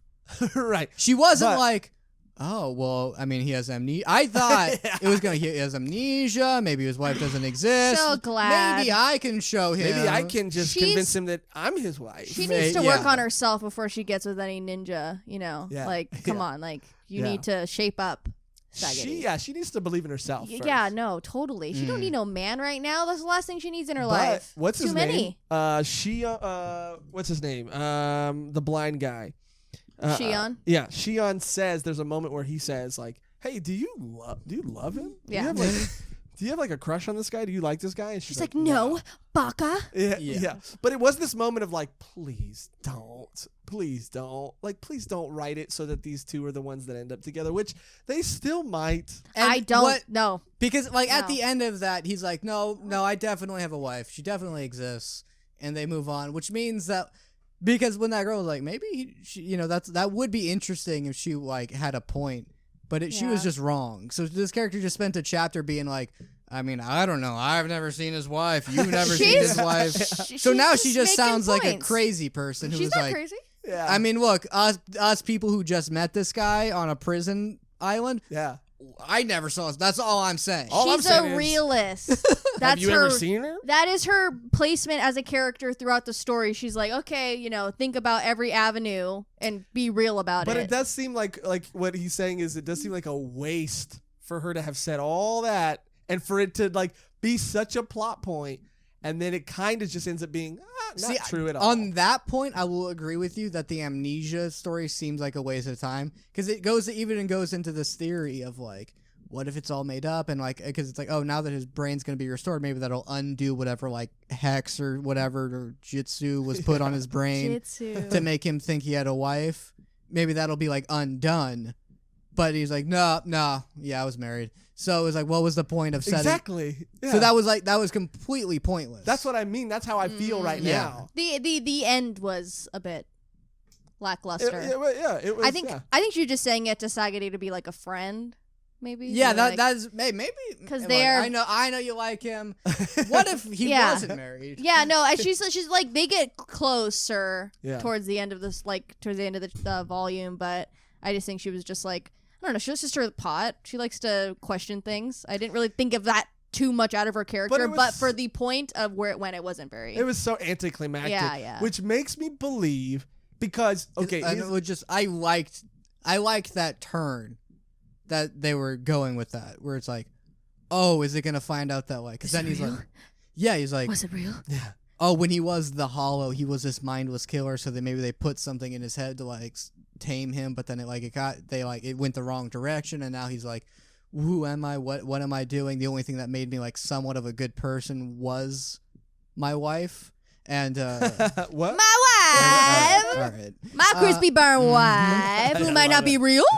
Oh, I like it. But she's real. I like it. And she's burned. And she's my wife. That was crisp. That was the first point in the story where I was like, we're in like story mode here, Yeah. where it's like, let's get into it, what's happening, break it all down, and then they're just like, And it was like, nah. Psych. Yeah. he's like, nah, now that I got my memories back. Yeah. Can we talk about? Definitely had a got wife. Can we talk about Senta? Yeah. Yes, this guy was a background character. Super background. He was very useful. He gave a lot of good information out. He was, very delightful, very cute, very he was a wholesome. joke character, though. Joke character. You're like, oh, Yeah. Senta, and then he can't really fucking fight too much, but he's the book guy. Yeah, he's almost the what's the Game of Thrones, the book guy from Game of Thrones that follows Jon Snow around. He's that guy. Oh yeah, I know who you're talking about. Yeah. Fuck, I don't know his name. Yeah, he has that energy. To me. Totally. And I really liked him. I mean, he wasn't too crazy, but again, with the character little moments, like his death really was just like, wow, his life story. And you find out like, oh, I'm not just following her because I think she's hot. Like I'm jealous of her and her freedom. And I'm like, yeah, fuck. I wanted to be an artist, but my parents made me. I got forced to become an executor, and he became really good at it. And you just see like bodies and him just crying. Well, that's what he said. He said I couldn't stand killing people, so I just turned all my focus into my studies, which ironically made me climb up the ranks. And I'm like, fuck. And dude. then he explains why he likes her so much because they were like, going to the Hell's Paradise. And she's like, oh, you really don't like this job. I can tell. Like, I can tell you don't like your life. And he's like, Yeah. I think I love you. Which is an interesting thing to do with a character, because he is like a high level fighter, but he like never fights.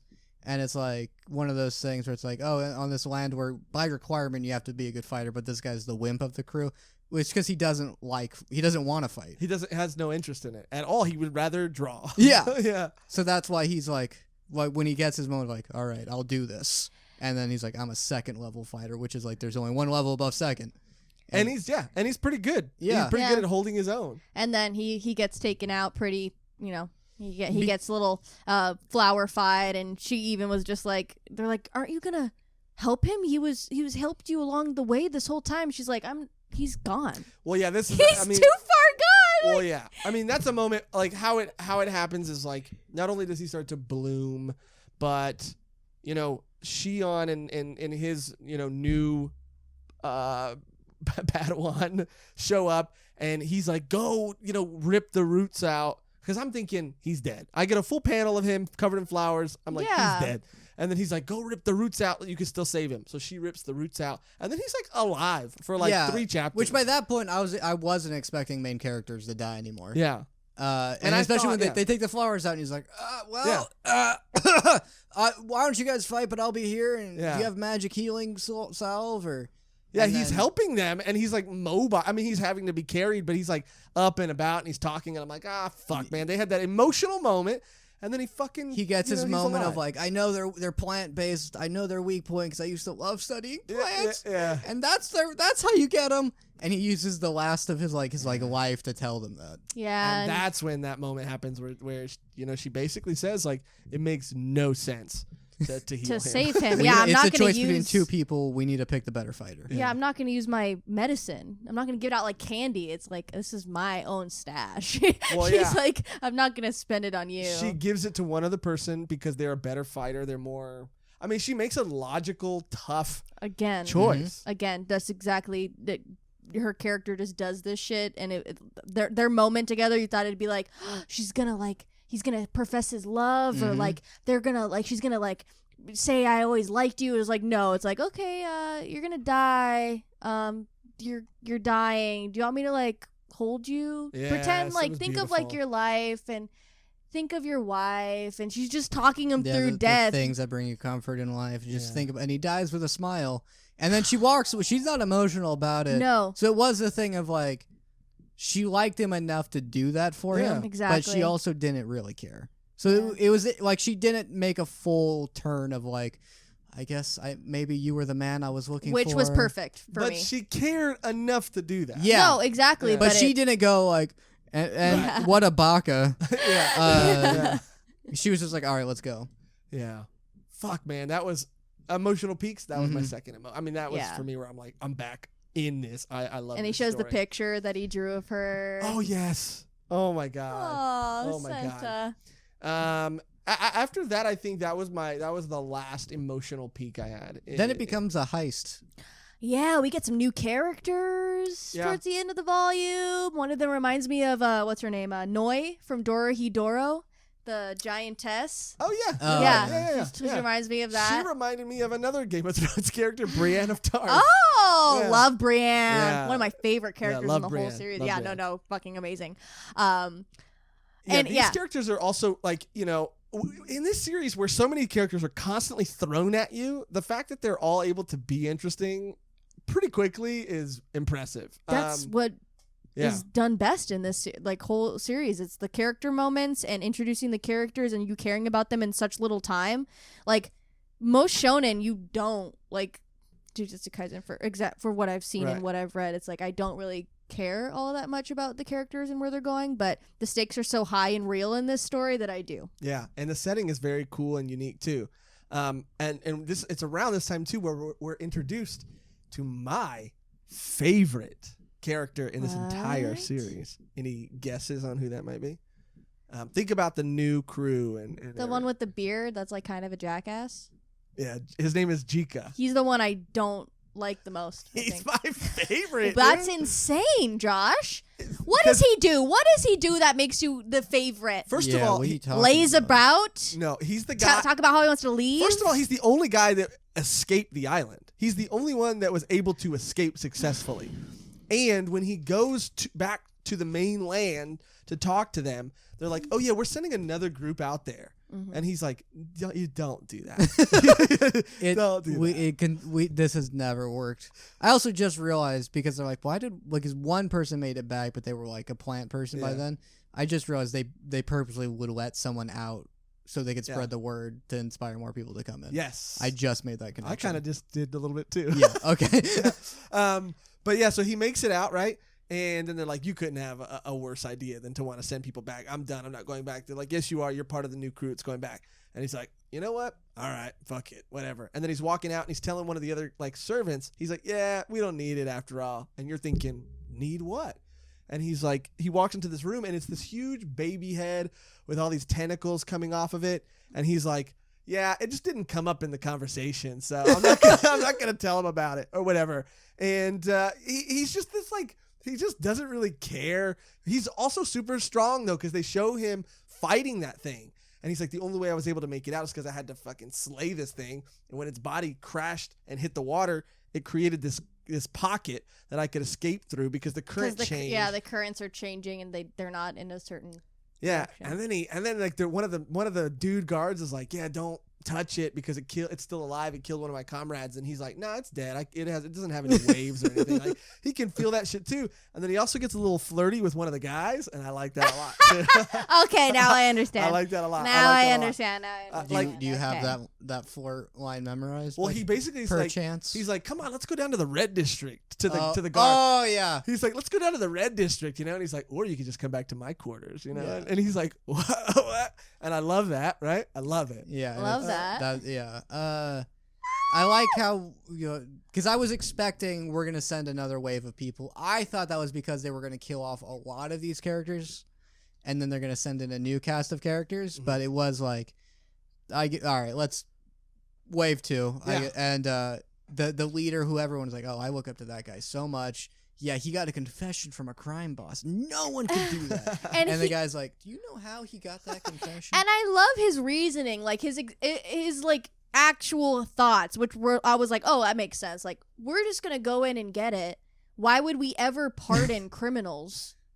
I wouldn't be able to sleep at night if there was criminals walking around because they got this elixir. Like, those we're are gonna murderers. Yeah, we're gonna get it. Like, that makes so much sense. It's like, oh yeah, why would they want to give one criminal just like you get pardoned? Like, it's funny. He was like, I'm not gonna do that. Yeah. What was the implication? Because I thought it was like, oh yeah, if they came back, we would just kill them. That's what I thought too. It makes sense. Why would they pardon them? Yeah, it's like but then also it becomes like, because it's not like this guy is like good. When you reveal Simon, because I have it. It's a Shugen. Yeah. How he gets a confession out of a crime boss, who, at first you think this guy is like, okay, he must have been a monster, Well, then they're like, what do you do? Well, he killed all the people in his gang. And you're like, of course. Well, he also killed everyone they ever knew or loved. 100 women, men, and children And then combined. they show a baby. Yeah, they show a and then baby the die. crime boss is like, why would you do that? Yeah. Dude, like, I'm in the mafia. Yeah. And then it's like, so it becomes like, why are you worried about murderers being? Yeah, and he's like, It's for he's justice. like, you're a product of your environment. Yeah. And so I'm gonna kill your whole And environment. I think he's Yeah. like, they would probably want revenge and just Yeah. continue it. So I just like a weed, you gotta pull it by the roots. Yeah, dude. Yeah, which makes a little bit of sense. No, it doesn't. I mean, I don't agree with it. Yeah. I say it. A little bit before this, too, we see Chobi get consumed by the Tau when he's all tentacly and Yeah. crazy. He So becomes like a plant hybrid kind of octopus monster, which I like that I like a dark power up. yeah. Yeah. I like that moment too. I And think, then he gets kidnapped. yeah, Yeah. and then he gets to fuck. Yeah. Oh, in a way God. that I wonder what the reaction would if this gets an anime. What's going to be the reaction? Because it is coerced. He's not. Yeah. He doesn't want to do it. No, but he's like, okay, if it's going to be more powerful, I guess. Also, if it's gonna save my brother, I'll do it. If Yeah. fucking, by the I mean, way, he really- if fucking anybody ever helps my brother in any way at all, I'll be there in a heartbeat. I don't think there'll ever be a That'll- situation that will You know allow what? that. I hope you're in a situation like that. Yeah, me too. I hope my brother gets kidnapped, right? And then the person's like, the only way I'll let him go is if you fuck me right now. Yeah. And if that ever happens, yeah. If that ever happens, my I just want him to know that God. he'll be safe. Yeah, the only way you can unlock your true potential is if we bang right now. Yeah. And then what are you into? I'll just sort of adapt to that. Yeah, I And you're like like, that too. Never. I have a Yeah. Why can't I? And Why Yeah. shouldn't? Well, okay. and then we see all the characters pretty much they're in what is it? Horai? They're pretty much in Yeah. Horai already. They go to the gates cuz they're looking for Gabimaru, right? Yeah, they get there pretty quick. Cuz I he mean, can see through the fog or whatever. yeah, this story, to its credit, does move pretty fast. Yeah. They're never in Which one I place like. for too long. Yeah, I love it. Yeah. It's entertaining. Yeah. Once the plot starts happening, it's like, okay, cool. What's gonna happen here? What's gonna happen with this? What's some cat and mouse stuff going on? Yeah. But when it's invincible people fighting each other, it's sort of like, okay, who does the plot require to survive here? Yeah, and that's where it starts to drag. But they do get there pretty quickly. They have another epic battle with an immortal being that they somehow manage to slay. Which, side note too, like, I don't know how you guys feel about all these fights that happen with people who are barely learn. And they even say it in the series at one point. Later, after they've already defeated two of these Tenzin things, they say, yeah, I don't know how we're going to defeat the rest of them because they've been honing their Tao for thousands of years, and we just kind of learned about it a couple days ago. Honing their Tau. You Oh, mean yeah. fucking? Well, two for of them thousands of years? do it, and then the other two do other Well, also practices. consider this: they've never had to really fight anyone. Exactly. Everyone's been slaughtered by the other And deities. They always outnumber them. Mm-hmm. So I mean, someone who's studied martial arts for 50 years, if they're up against, Oh, I thought you were saying you did. That's someone who's martial artist. That's how I heard it. I heard it as years. someone who. That's Yeah, how I you heard did it. kinda I sound like specifically pointed like this for Oh. hypothetical, but it's nice to know you're just like, oh, what am I gonna say? I just Ooh, thought- here I just here thought we that'd be an go. interesting I fact. gotta have something happen. I just thought that'd be interesting to learn about you this late in our friendship. I studied Yeah, karate for like 50 5 years. months before I got kicked out for There you go. I learned something new about There you go. Someone who studied like martial arts for 50 years, if they're up against like two amateurs, like there's no guarantee they're gonna win. I guess you're right. And guess you're right. Gabimaru kind of explains that he kind of catches one of them off guard later when he uses the weakness as the strength when he like tones down his Tao to leave an opening for them and uses the power against him. It's kind of explained, which I liked. And that gives them kind of an advantage over them. And he's like learning. I mean, he's super fast learner too. Yeah. But I mean, again, it Aren't doesn't they really. all? Yeah, exactly. So I'm like, okay, it makes sense that they would be able to hone this ability faster than your normal Joe because they're not your normal Joe. They're like super fucking powerful. All of them, like all of them have amazing abilities. So it only makes sense that they would be able to do it. And they even said they're like, oh, these guys, you know, they are It makes sense for them to do it. And part of the planning is being like, so there's this many of them. They've all got a different thing in our system here. So you are going to be good at attacking them. You're going to be good at attacking them. We're going to separate into teams to exploit those in any situation, depending on who we would bump into. Ideally, we won't bump into anyone, but they plan around specifically like targeting weaknesses, which would make like if they're like I don't think the that evil group is prepared for them being able to do something like that. No. Yeah, that was another like because a lot of it's some like being like haha nope that didn't work either, and then oh wait no yeah. That was another part when they kind of decide to separate into two groups, and one group is the elixir team, and the other group is the like let's find boats and get out of here team. Love that little moment too. She's like, I want to be on the find the boats team, Yeah. and they're like, nope, No. elixir, and she's like, fuck. Yeah. That was another thing I didn't like either, because they talk about to your point, Cody, about like if you run into anybody, get out of there. No matter like if you run into anybody, get out of there. And the whole time they keep repeating it and repeating it and repeating it. And then at the end of the chapter, and this is where I'm like, let's write a little bit better. They go like, it flashes back to them creating the plan, and they're like, when you run into anybody, get out of there, or go fly. to phase 2. No, I thought it was like if you run into anyone, the plan is over. Oh, that's why he kept saying like it's over. And she's like, what do you mean it's over? And he was like, okay, phase 2. When it's over, which I'm a sucker for that kind of writing. I know it's cheesy. Yeah. I'm a sucker for heist writing where they go, and if this situation happens, Okay. we go into plan B. And I'm like, you son of a bitch. You got me. You got Got me. I thought the plan was over, and then you hooked me in with the B. Yeah, he's I like, know, if this plan is over, now on to the next plan. Oh. I know it's not like maybe it's not the best kind of writing. Maybe it's a little cheesy, but I have never not been on board for that happening. Yeah. I found it a little cheesy, but I can see the charm. I can see the charm. Because I mean the thing, like I'm pretty sure it was phrased like then the plan is over and we have to move on, maybe. Yeah, something like that. The only reason to phrase it like that is to mislead someone who was like overhearing them think that like they don't have a plan B. But even like Sagiri's like, what's happening? She's like, what do you mean? It's over, right? And he's like, no, it's only begun. And it's like, why would she not know? That's another thing the too. plan. Yeah, that's another thing too. She's like, so we're running away now, right? She's just not in the loop. And he's like, we're running away to our second plan. We're running You know what I mean? away. They just shoehorn it Remember, into- if anything to bad happens, we give up and run away, and we never look back. On the To plan B. yeah. we never look back to the first plan. We are moving forward To the To second the second yeah. plan. And We're she was running like, forward. I sort of stopped listening after you said we were going to run away. Yeah. We will run away to success. And she's like, and the second plan happens to be, by the way, whoop everybody's ass. Yeah. That's plan B. Yeah, there's a lot of things if we bump into anyone, it's failed and it's over. Yeah. And we're failures. Failures to success. Yeah. It's an awkward way. Like you don't talk like that, Yeah. but I love it. And Gabby Morrow gets a little fucked up. He gets a little fucked Yeah, up. the whole time he's he getting gets fucked up. thrown across that fucking pillar, and then he's, you're like, oh, and then it goes like black, Yeah. and then it comes back to him, and he's like, I'm not done. Yeah. And that's kind of where, That's kind of where volume 7 ends.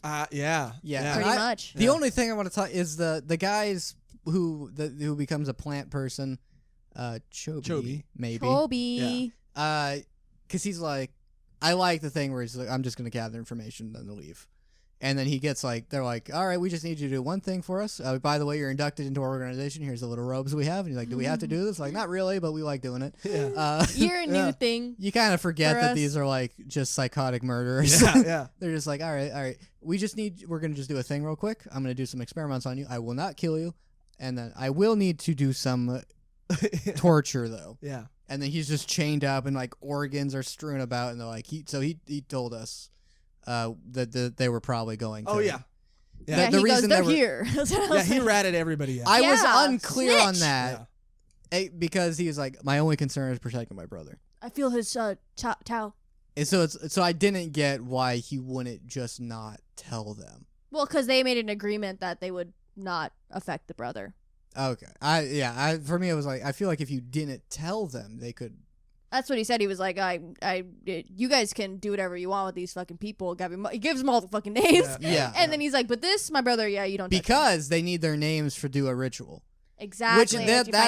That's where it becomes like the villain's version of a heist plan where it goes, yeah, it's a shame all of them are here together because they're exactly what we need for our ritual. Yeah. Because they are each one element. We need one element from everything. And now they're all here. So that kind of worked out completely in our favor. But I kind of like it.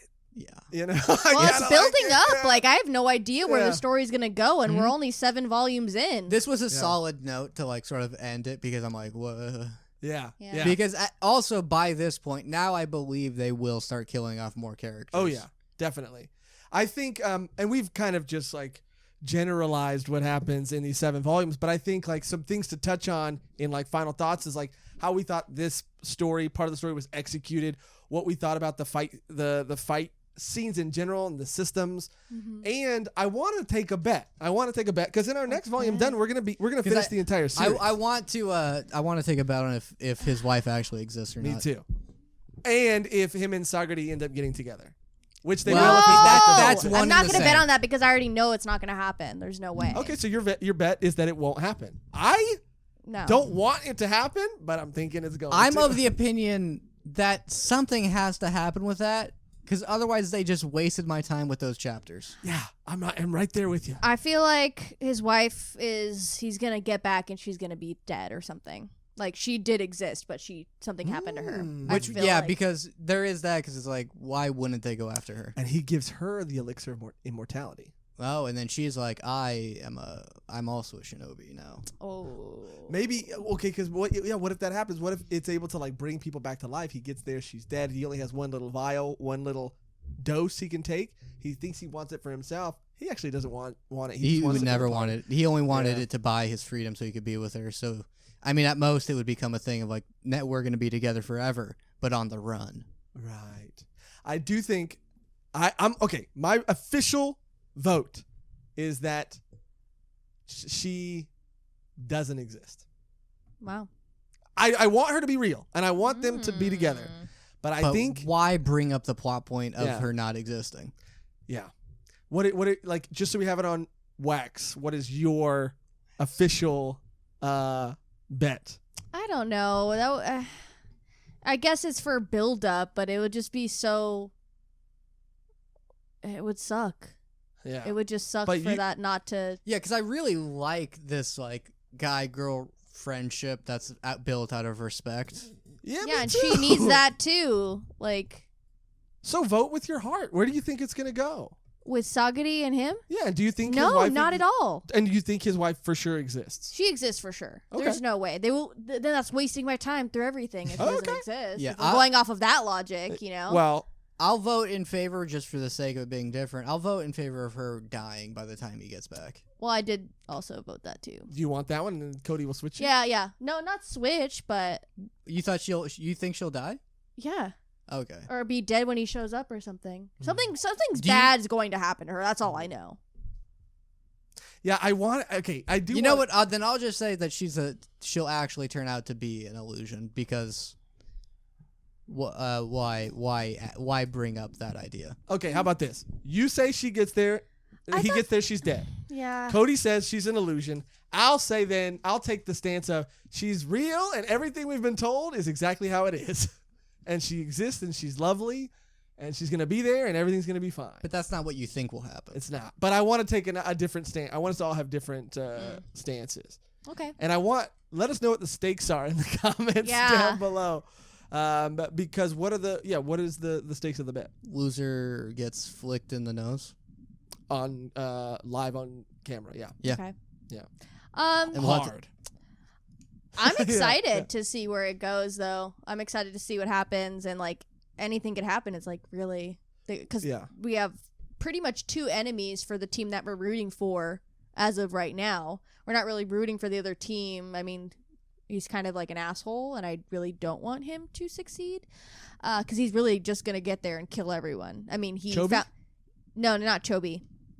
The other Asayamon. Oh, right. Shugen? Yeah. Shugen's team, again, they find out that his sensei died. His dear to us. He's fucking. If someone dies, he's like, I'm killing. He says, I'm killing everything on this island. Yeah. Anything that moves. And this guy is a badass. He doesn't even use his fucking sword. He's like, I'm gonna use my sword on these garbage monsters. Yeah. I was like, holy shit. And he does reiterate. He's like, I do not speak in hyperbole. Everybody on this island is going to die. Yeah, so I'm excited to see where their team goes and to see like what their moral standing is, because obviously they're fucking with this guy and they're like, he's fine. Yeah. He's like, I had a crush on him. I'm like, bitch. Maybe they'll get together. I don't want them to. I like talking too much for that guy. Yeah, you're right. But I'm excited, and I had a really good time reading it. Compared to Volume 1 too, having come off Volume 1. Yeah. Liking it, but feeling I would say maybe indifferent. Like, I it's fine. I don't love it, but it's fine. Going farther, you're way more invested. Yeah, I'm starting to understand that Battle Shonen, you get the emotional stuff like midway through the story. Is that? This felt different to me. I honestly felt a little more connected to the characters. Well, this one, the first volume, it dedicated it to like liking the characters. Yeah. Way more than other ones would. Mm-hmm. But then like after that, it's like fight. To its credit, yeah, most of something like this would be like fight, and hey, by the way, you should care about him. Yeah, I will say it does feel a little bit different to me too, in that the main characters kind of fall to the wayside. The side characters become more of a focal point. I do tend to like them more. They're a little more interesting. They're a little more interesting. Yeah. And the world, I like the world. I like the monsters. When they're scary, they're fucking scary. They're disfigured. They're and we find out later also that they're a combination of creatures with different types of Tao. And that's kind of how Tenzin was created, because this other figure was taking all these creatures, mixing their Taos and trying to create immortality. God, and the immortality. Immortality. The art, like I wrote it, I was like, it's like horrifically beautiful when it wants to be. Like all of the scenes in Hoshi, or is it Hoshi? The world, the island that they're in Hodai. Yeah. Where they're in Hodai, like all those shots, like those 2-page shots of the scenery, so gorgeous. Yeah. And I love that you saw you saw the forest, and you did the beach, and then you saw these monsters, and you saw the abandoned village, and then they're living in like lavish, like beautiful, like paradise. Like you get to see that side of it. So I really loved all of those scenes. Yeah. And it drew me into the scenery and the world. Yeah, same. And I do agree with what you said earlier too. The fight scenes do seem a little messy at times and hard to read. And my issue was that it felt like for a while there was a lot of them. But for me as a whole, I really am really into and loving this series right now, and very excited to finish it. It does have for me its highs and lows. I hope that wife illusion thing has some sort of payoff and has some sort of purpose. And I also do think that at times, even though the writing, in my opinion, for me, seems to dip, it always comes right back up. And I love the system, the world, the religious aspects of it. I love it all. Cody, what about you? Yeah, it did make me start to because I don't really like this type of character with Gabimaru, where he's like, I'm invincible and indestructible. I actually started liking seeing that stuff happen, because I liked his motive so much, where he's like, I gotta get back to my wife, because I have not seen her in a while. Yeah, because what's she up to? Yeah, What if he goes back and she's with someone else? What is this, Odysseus? What is this? My life, my life, my life with my wife, a crispy burn wife. Yeah. My life. Go ahead, Cody. My wife. Yep. That's my impression. I didn't see Borat. That was really bad. So you started to care for... Definitely not an artificial reaction. You started to like this character, Gabimaru, and his motivation more, right? Yeah. And when he does all right, I gotta set myself. I like the things where it's like, all right, so yeah, you just make your skin super oily, raise your temperature very high, and then you set yourself on fire. And I'm like, I don't think that's what happened. Yeah. I think something else went down there. I don't think you secreted oils and. Right. Hey, I mean, later on he's we find out skilled. it is Tao. But Yeah, for the but like so he thought. yeah, but for a minute, if they thought that was what was happening, Which does that mean that's what he was told is happening? I guess so. Yeah. That he was like, so you can just project flame. He won't understand that. All right, so feel like your sweat come out of you, Yeah. and then just ignite it. Crank the heat up. Crank your body temp way up, Yeah. and then you'll just be on fire. Oh, no, not your sweat, your body oils, the oils in your skin. Yeah. Which I'm glad it had a better explanation. It ended up being something way cooler than that. Because I was like, Yeah. I don't know. Are you excited to get to the end of this? Yeah, I mean we're at 7. When does it end? 12. Yeah, 12. 5 more to go. Yeah, so I mean they're in the middle of a heist right now, and then I assume the last volume will be devoted to what happens when they finally get an elixir. If they do. If they do, so that's 5 volumes of things happening. Yeah, wow. Before- I wonder. There's so So many. I assume now a lot does have to happen. Yeah. Yeah. people are Yeah. gonna start dying because it's the end of the storyline. No, This is the time to do I'm scared now. I'm Yeah. scared now. Yeah. Genuinely scared now. it. But the reason being, a lot of people's purpose in these stories are coming to a close here. So in a story like this, you kill them. That guy just came in here. You can't have him not kill one of the main characters. That's For sure. Oh That's no, how this yeah, story he's works. gonna slaughter one for Yeah. sure. Yeah, and it's gonna be big and dramatic. Like I'm. This is where I think Oh no. This is what's gonna happen. Do you want to maybe, no. before we wrap it up? you want to take bets on who dies? Yeah. Everyone's So- gonna die. No, Gabby Morrow for sure will not die. Mhm. His sword guardian will not die. I believe the girl who does the Yuzu. invisible stuff. Yeah. I think she's gonna die Yeah. with some sort of emotional payoff to it. I think the dragon guy will die protecting someone. I think the Fuchi. child, I feel like Yeah. Fuchi's gonna die. the girl will Oh, yeah. definitely live. Yeah, she's. Yeah. I mean, they won't do that. And Oh, then, nude guy. yeah, he's gonna live. Bro, She's gonna imagine. live. Yeah, she's gonna live. And then the blind guy's gonna die. Imagine we just replay these tapes. She's gonna live. She dies. yeah. She dies like in the next I chapter. love her. She's so cute. She's like, I healed my grandpa all the time. Yeah. And I'm like, you. Oh, the mountain girl. sweetheart. Yeah. Yeah. She won't die. I think She can't. no, but she would be the one that new guy comes in to kill. That would be the most emotional one. And she Shion doesn't will- really have anything left to do in the story. And Shion can go up against him. yes, Because he'll be. Oh wow, I love So it. they'll probably I love go it. But I don't down want her fighting to each other. die. Yeah. I don't want her to die, but that is like probably what they're gonna do. It makes so much because sense. they've already set up that a criminal's a criminal. Period. Yes. So Yeah. he would be the perfect person to kill her. So you have a law enforcement agent who's so devoted to the law he's evil, and then you have a criminal who is a And- defender of the innocent. and Shion also set up very recently.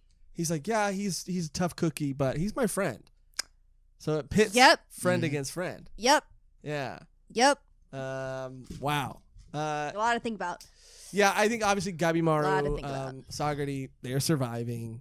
I think who else is really surviving? I'm gonna say Yuzuriha she's gonna somehow survive. Which one's that? The slime. Nah. I think Oh yeah, so. we didn't even talk about that. I think Yeah. she's gonna get killed by one of the Tenzin lords. At this point, it could be anybody. Who knows? If you're watching, Wait. you already read it, you Who went to know, go and we find don't. boats? Um, Wait, Was was it the a mountain different girl went to team. go get boats, didn't she? yeah, yeah. yeah. By getting to boats, that's how whatever team went to confront boats, they're gonna bump into the law enforcement. Oh people. yeah, it's Oh, Dragon, it's Taimiya, See? Fuchi, Yeah. Guy, and Shion. Yep. And then the girl is gonna do some super thing to rescue maybe one of them or escape. So yeah, I think for sure the mountain girl's gonna die. Fuck. What if everybody dies? That'd I be hope cool. Toma honestly. dies. You know, who cares? Which one's Toma? Toma. Toma, the Toma. brother. I don't know. I go back Oh. and forth on Toma. He's I think he's enough of a Yeah. non-character to be killed off, and that'll anger. Oh, what about Chobi. Chobi? Is Chobi living or dying? Chobi dying. will Chobi's live, but no, or he's gonna see his brother get killed. That's gonna send him into super mode, and maybe he's gonna Yes. be the one to kill the new guy coming in, yeah, he can. and so that'll be like a huge thing of like, here's a criminal who lost a loved one fighting someone who thinks they're on the side of justice. This is going to be so interesting. Like Megan said, to play back when we finish the series. I mean, it could go it could go in any direction. Yeah. And there are people who are probably watching this who have finished the series and like these guys are way off. Yeah. Or they're saying wait till they actually see what happens. And then like in the next chapter, everyone is dead, and it's just about a new team. Yeah.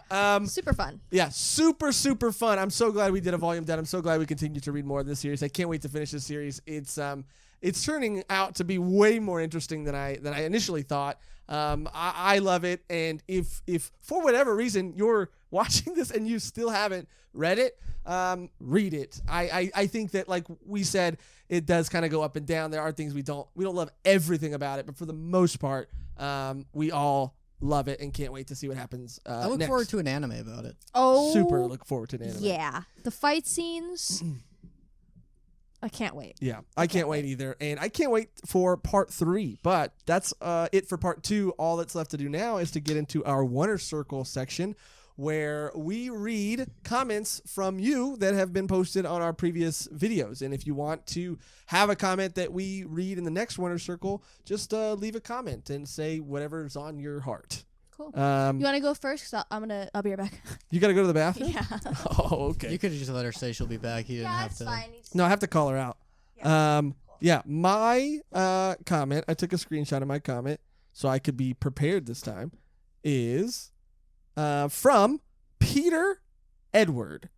Peter Edward says, and this was on our Jujutsu Kaisen video, by the way.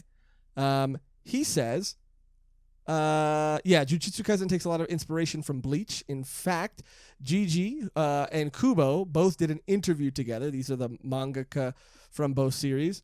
Did an interview together for the female characters. It seems Gigi just doesn't want / like drawing. It goes on to say sexy characters or women in sexy positions. What I am realizing now is that I screenshot my comment, so I can't expand it. Oh, here we go. It seems Gigi just doesn't want / like drawing them sexy, though Kubo, the mangaka of Bleach, said he doesn't like Jujutsu Kaisen women because they're not attractive and sexy. Gigi just likes female characters that are strong, I guess. Which is this argument between sort of Fujimoto and the mangaka of Hell's Paradise. They had a similar, I think, kind of conversation about how they choose to draw women in manga. And as far as Bleach goes, I'm a Bleach fan till the day I die. I love all the character designs, men, women, and even though they are sexier Men in Bleach. and women. Oh, yeah, dude.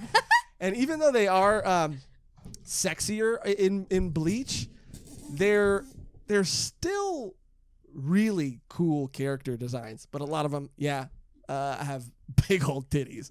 And Jujutsu Kaisen is just not like that. But I appreciate both, okay? Big old bitties. Yeah. Yeah. But that's just an interesting thing about both of those mangaka. Yes, Cody, why are you frowning? It's just you talking. I Stomp.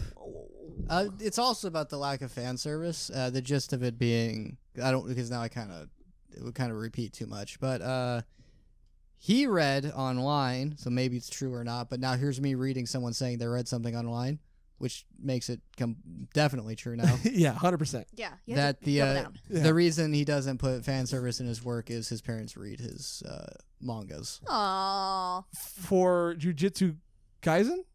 Yeah. Oh, that would be That would be kinda, cute. Yeah. That'd be wholesome. I like it. Yeah, and Megan, you do not change the things you say when you know your parents are listening. No. I probably said come 8 times while they were lot. watching. Yeah, that we live. decided to do a bit where we just do sex jokes, and like it's just your parents are like, "We're here to support you." Yeah. And Megan was very aware of them being in the live and in the chat, and she just kept saying come. Yeah.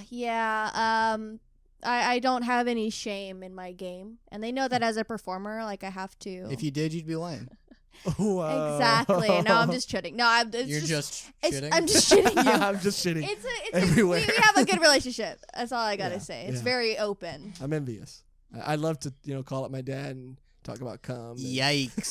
Okay, I don't do that. I don't do that.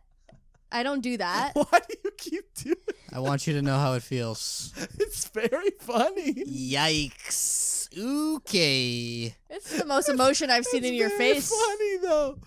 ever. I don't emote a lot. It's very funny. And if you're saying that I do that, then I'm pretty funny, dude. Yeah, so it sort of backfired. Because now you've just confirmed to yourself that it's definitely funny to do It that. makes me want to keep doing it. Yeah, so my plan has... Yikes. Yikes! Maybe I shouldn't have done that? I don't move my head all over the place. I did it now to make a point that I don't do it. Okay. Megan, what's your comment? What's your comment? Who am I? Oh, Josh.